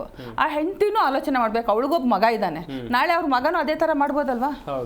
ಅದನ್ನು ಆಲೋಚನೆ ಮಾಡಬೇಕು. ಆ ತರ ವಿವೇಚನಾ ಶಕ್ತಿ, ಒಂದು ಥಿಂಕಿಂಗ್ ಅನ್ನೋದೇ ಇಲ್ದಂಗೆ ಆಗಿದೆ. ಅದನ್ನ ಒಂದು ಕೊಡಬೇಕಾಗದ ಒಂದಿದೆ. ಮತ್ತೆ ಈಗ ಸಂಘ ಸಂಸ್ಥೆಗಳದ್ದು ಒಂದು ಹೇಳ್ತಾ ಇದ್ದೆ, ಅದನ್ನ ಮರ್ತ್ಬಿಟ್ಟೆ ಹೇಳಕ್ಕೆ. ಸಂಘ ಸಂಸ್ಥೆಗಳಿಗೆ ಅಂತ ಹೇಳ್ತಾರೆ, ಕೆಲವರು ಬರ್ತಾರೆ, ಹುಡುಗನಿಗೆ ಡೈವರ್ಸ್ ಅಂತ ತಕ್ಷಣ ಡೀಲ್ ಮಾಡ್ಲಿಕ್ಕೆ ಬರ್ತಾರೆ. ನೀವು ನಮಗೂ ಬಂದು ಕೇಳಿದ್ರು, ನೀವು ಸುಮ್ಮನೆ ಇದ್ಬಿಡಿ, ಎಷ್ಟು ಕೇಳ್ತಾರೆ, ಮದುವೆಗೆ 10 ಲಕ್ಷ ಖರ್ಚಾಯ್ತಾ, ನಾವು 50 ಲಕ್ಷ ಹಾಕ್ಬಿಡೋಣ, 2 kg ಬಂಗಾರ ಅಂತ ಹಾಕೋಣ, ಹುಡುಗನ ಮೇಲೆ ದೌರ್ಜನ್ಯ ಮಾಡೋಣ, ಮಾಡ್ಬಿಟ್ಟು ಅಷ್ಟು ವಸೂಲಿ ಮಾಡ್ಕೊಳ್ಳೋಣ. ಆ ಥರ ನಡೀತಾ ಇದೆ. ಅವಾಗ ಏನ್ ಮಾಡ್ಬೇಕಾಗತ್ತೆ? ಅವಾಗ ಕಾನೂನಲ್ಲಿ ಹೇಗಿದೆ? ಎಲ್ಲರಿಗೂ ಕಾನೂನುದು ನಾಲೆಡ್ಜ್ ಇರೋದಿಲ್ಲ. ಹೋಗ್ಬಿಟ್ಟು ಲಾಯರ್ಸ್ನ ಹೇಗೆ ಮೀಟ್ ಮಾಡಬೇಕು ಅಂತ ಗೊತ್ತಿರೋದಿಲ್ಲ. ಒಂದ್ಸಲ ಡೈವರ್ಸ್ ಕೇಸ್ ಹಾಕಿದ್ರೆ ವರ್ಷಗಟ್ಟಲೆ ನಡೆಯುತ್ತೆ. ಅಷ್ಟು ವರ್ಷ ಇವ್ರ ಲೈಫ್ ಏನಾಗಬೇಕು, ಅದ್ರ ಬಗ್ಗೆನೇ ಇವರು ತಜ್ಞರೇ ನಮಗೆ ಹೇಳಬೇಕಾಗತ್ತೆ, ಹೇಗೆ ಮಾಡಬೇಕಾಗತ್ತೆ ಅಂತ. ನಮ್ಮ ಆಗ್ರಹ ಏನಂದ್ರೆ, ಯಾರೂ ಆತ್ಮಹತ್ಯೆ ಅಂತೂ ಮಾಡ್ಕೋಬಾರ್ದು, ಧೈರ್ಯವಾಗಿ ಎದುರಿಸ್ಬೇಕು. ಒಂದು ಫ್ಯಾಮಿಲಿ ಎಜುಕೇಶನ್ ಅನ್ನೋದು ಇರಬೇಕು. ಈ ಸಮಾಜದಲ್ಲಂತೂ ಖಂಡಿತ ಅದು ಹಾಳಾಗೋಗಿದೆ. ಹುಡುಗನ್ಗೆ ಈಗ ಫಸ್ಟ್ ಹೆಣ್ಮಕ್ಳಿಗೆ ಮದುವೆ ಮಾಡ್ಬೇಕಾದ್ರೆ ನಾವು ಎಷ್ಟು ಥಿಂಕ್ ಮಾಡ್ತಿದ್ರಲ್ಲ, ಹೆಣ್ಮಕ್ಳು ಆ ಮನೆಯಲ್ಲಿ ಹೆಂಗ್ ಬಾಳ್ತಾಳೋ ಅಂತ, ಹುಡುಗನು ಥಿಂಕ್ ಮಾಡೋ ಪರಿಸ್ಥಿತಿ ಖಂಡಿತ ಬಂದಿದೆ ಅಂತ ನಾನು ಹೇಳಕ್ ಇಚ್ಛೆ ಪಡ್ತೀನಿ. ಎಸ್ ಮೇಡಮ್, ಇನ್ನೊಂದು ವಿಚಾರ ಅಂತ ಹೇಳಿದ್ರೆ, ಈಗ ನೀವು ಕೂಡ ಸಾಕಷ್ಟು ವಿಚ್ಛೇದನ ಪ್ರಕರಣಗಳನ್ನು ನೋಡಿರ್ತೀರಾ. ಈ ವಿಚ್ಛೇದನ ಪ್ರಕರಣಗಳಿಗೆ ಬರುವಂಥ ಕಾಮನ್ ರೀಸನ್ಗಳೇನು? ಎಲ್ಲ ವಿಚ್ಛೇದನ ಪ್ರಕರಣಗಳು ಸರಿಯಾದ ಅಂತ್ಯವನ್ನು ಕಾಣುತ್ತಾ? ಕೋರ್ಟಲ್ಲಿ ಎಷ್ಟು ಟೈಮ್ ನಡೆಯುತ್ತೆ ಮೇಡಮ್ ಈ ಕೇಸ್ಗಳು? ನನ್ನ ಪರ್ಸ್ನಲ್ ಒಪಿನಿಯನ್ ತಗೋಬೇಕಂದ್ರೆ ಸರ್, ನನ್ನ ಹತ್ರ ಬಂದು ಕೂತವ್ರಿಗೆ ನಾವು ಮೊದಲು ಹೇಳೋದೊಂದೇ, ವರ್ಷಾನುಗಂಟ್ಲೆ ಯಾಕೆ ಕೋರ್ಟಲ್ಲಿ ಇರ್ತೀರಿ, ಮ್ಯೂಚುವಲ್ ಆಗಿ ಡಿವೋರ್ಸ್ನ ತೊಗೊಂಡು ಹೋಗ್ಬಿಡಿ. ಇಬ್ಬರಿಗೂ ಇನ್ಕಂಪಲಬಿಲಿಟಿ ಇದೆ, ಹೊಂದಾಣಿಕೆ ಆಗ್ತಿಲ್ಲ ಅಂತಂದರೆ ಕೋರ್ಟು ಕಾನೂನು ಅದೆಲ್ಲ ಅವಶ್ಯಕತೆನೇ ಇಲ್ಲ. ಮ್ಯೂಚುವಲ್ ಅಂಡರ್ಸ್ಟ್ಯಾಂಡಿಂಗ್ ಮೇಲೆ ನಿಮ್ಮ ಅಬ್ಲಿಗೇಷನ್ಸು ರೆಸ್ಪಾನ್ಸಿಬಿಲಿಟೀಸ್ ಏನಿದೆ ಅದನ್ನು ಎಕ್ಸ್ಟೆಂಡ್ ಮಾಡಿಕೊಂಡು ನಮ್ಮ ಹತ್ರ ಬಂದರೆ ವಿತಿನ್ ಟೈಮ್ ಪೀರಿಯಡಲ್ಲಿ ನಾನು ಮುಗಿಸ್ಕೊಡ್ತೀನಿ ಅಂತ ನಾನು ಇದೇ ಹೇಳೋದು ಸರ್.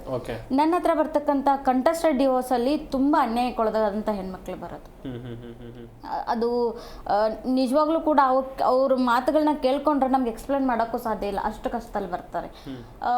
ಒಬ್ಬರು ಹೆಣ್ಮಕ್ಳು ಬಂದಿದ್ರು, ಅವಳ ಗಂಡ ಈಗ ನಾವು ಎಲ್ಲ ಹೆಣ್ಮಕ್ಳು ಕೇಸ್ ಹಾಕ್ತೀವಿ, ಅವರನ್ನು ಹಿಂಸೆ ಮಾಡ್ತೀವಿ, ಕೋರ್ಟಿಗೆ ಎಳಿತೀವಿ, ಮರ್ಯಾದೆ ಕಳಿತೀವಿ, ದುಡ್ಡು ಮೆನ್ ಮಾಡ್ತೀವಿ, ಇದು ಒಂದು ಕಡೆ ಇಟ್ಟೋದಾದ್ರೆ ಆ ಹೆಣ್ಮಗಳು ಮದುವೆ ಆಗಿ 6-7 ತಿಂಗಳಿಗೆ ಆ ವ್ಯಕ್ತಿ ಎಷ್ಟು ಕ್ರೂರ ಅಂದರೆ ಮೈಮೇಲೆ ಮೂತ್ರ ಮಾಡೋದು, ಕ್ರೂರವಾಗಿ ಹೊಡೆಯೋದು, ಗ್ಯಾಸ್ ಸಿಲಿಂಡರ್ ಆನ್ ಮಾಡೋದು, ಈ ತರ ಇದ್ದಾಗ ಹಿಂಸೆ, ಈ ತರ ಇದ್ದಾಗ ಹೆಣ್ಮಕ್ಳು ಹೇಗೆ ಬಾಳ್ಬೇಕು ಅವ್ರ ಹತ್ರ? ಮತ್ತೆ ಅವ್ರಿಗೂ ಸಾಮಾನ್ಯವಾಗಿ ಒಂದು ಹೆಣ್ಣುಮಗಳು ಒಂದು ಗಂಡನಿಂದ ಬೇರ್ಪಡ್ತಿದ್ದಾಳೆ ಅಂತಂದ್ರೆ ಸಣ್ಣ ಪುಟ್ಟ ರೀಸನ್ಗಿಲ್ಲ, 1% 2% ಇಟ್ಕೊಳ್ಳೋಣ ಸರ್. ಯಾಕಂದ್ರೆ ಎಲ್ಲರೂ ಕೂಡ ಒಂದು ಕಲ್ಚರಲ್ ಬೇಸ್ಡ್ ಬೆಳ್ಕೊಂಡು ಬಂದಿರ್ತಕ್ಕಂಥ ಕುಟುಂಬಗಳಿಂದ ಬಂದವರು, ಸಿಟಿಯಲ್ಲಾಗಿರ್ಲಿ ಹಳ್ಳಿಗಳಲ್ಲಾಗ್ಲಿ. ಈಗಲೂ ಕೂಡ ಒಂದು ಮಾನವೀಯತೆ ಎಲ್ಲ ಹೆಣ್ಮಕ್ಳಲ್ಲಿ ಎಲ್ಲ ಹೆಣ್ಮಕ್ಳು ನೋಡಿದ ತಕ್ಷಣ ತಾಯಿ ಅಂತ ಮಾತಾಡ್ಸೋರಿದ್ದಾರೆ, ಆಮೇಲೆ ತಾಯಿ ಹೃದಯದವ್ರು ಅಂತ ಹೇಳ್ತಾರೆ. ಅವರು ಒಂದು ಗಂಡು ಒಂದು ಕುಟುಂಬದಿಂದ ಹೊರಗೆ ಬರ್ತಾ ಇದ್ದಾರೆ ಅಂತಂದ್ರೆ ಅವರ ಮಾನಸಿಕ ಸ್ಥಿತಿಗತಿ ಯಾವ ಮಟ್ಟಕ್ಕಿದೆ ಅಂತ ನೋಡ್ಬೇಕು ನಾವು. ಸೊ ಹಂಗಿದ್ದಾಗ ಈಗ ಅತುಲ್ ಅವರ ಪ್ರಕರಣವನ್ನ ನೋಡಿದ್ರು ಕೂಡ ಅವರು ಡೆತ್ ನೋಟಲ್ಲಿ ಅವ್ರು ಹೇಳಿದ್ದಾರೆ ಕೇವಲ ಪ್ರಕರಣಗಳನ್ನ ಹಾಕಿದ್ದಾರೆ ಅಂತ ಮಾತ್ರ ಎಲಿಗೇಷನ್ಸ್ ಮಾಡಿದ್ದಾರೆ. ಕೋರ್ಟಲ್ಲಿ ಅವರು ಸುಸೈಡ್ ಮಾಡ್ಕೊ ಅಂತ ನನಗೆ ಪ್ರಮೋಟ್ ಮಾಡಿದ್ರು ಅಂತ ಹೇಳ್ತಾರೆ.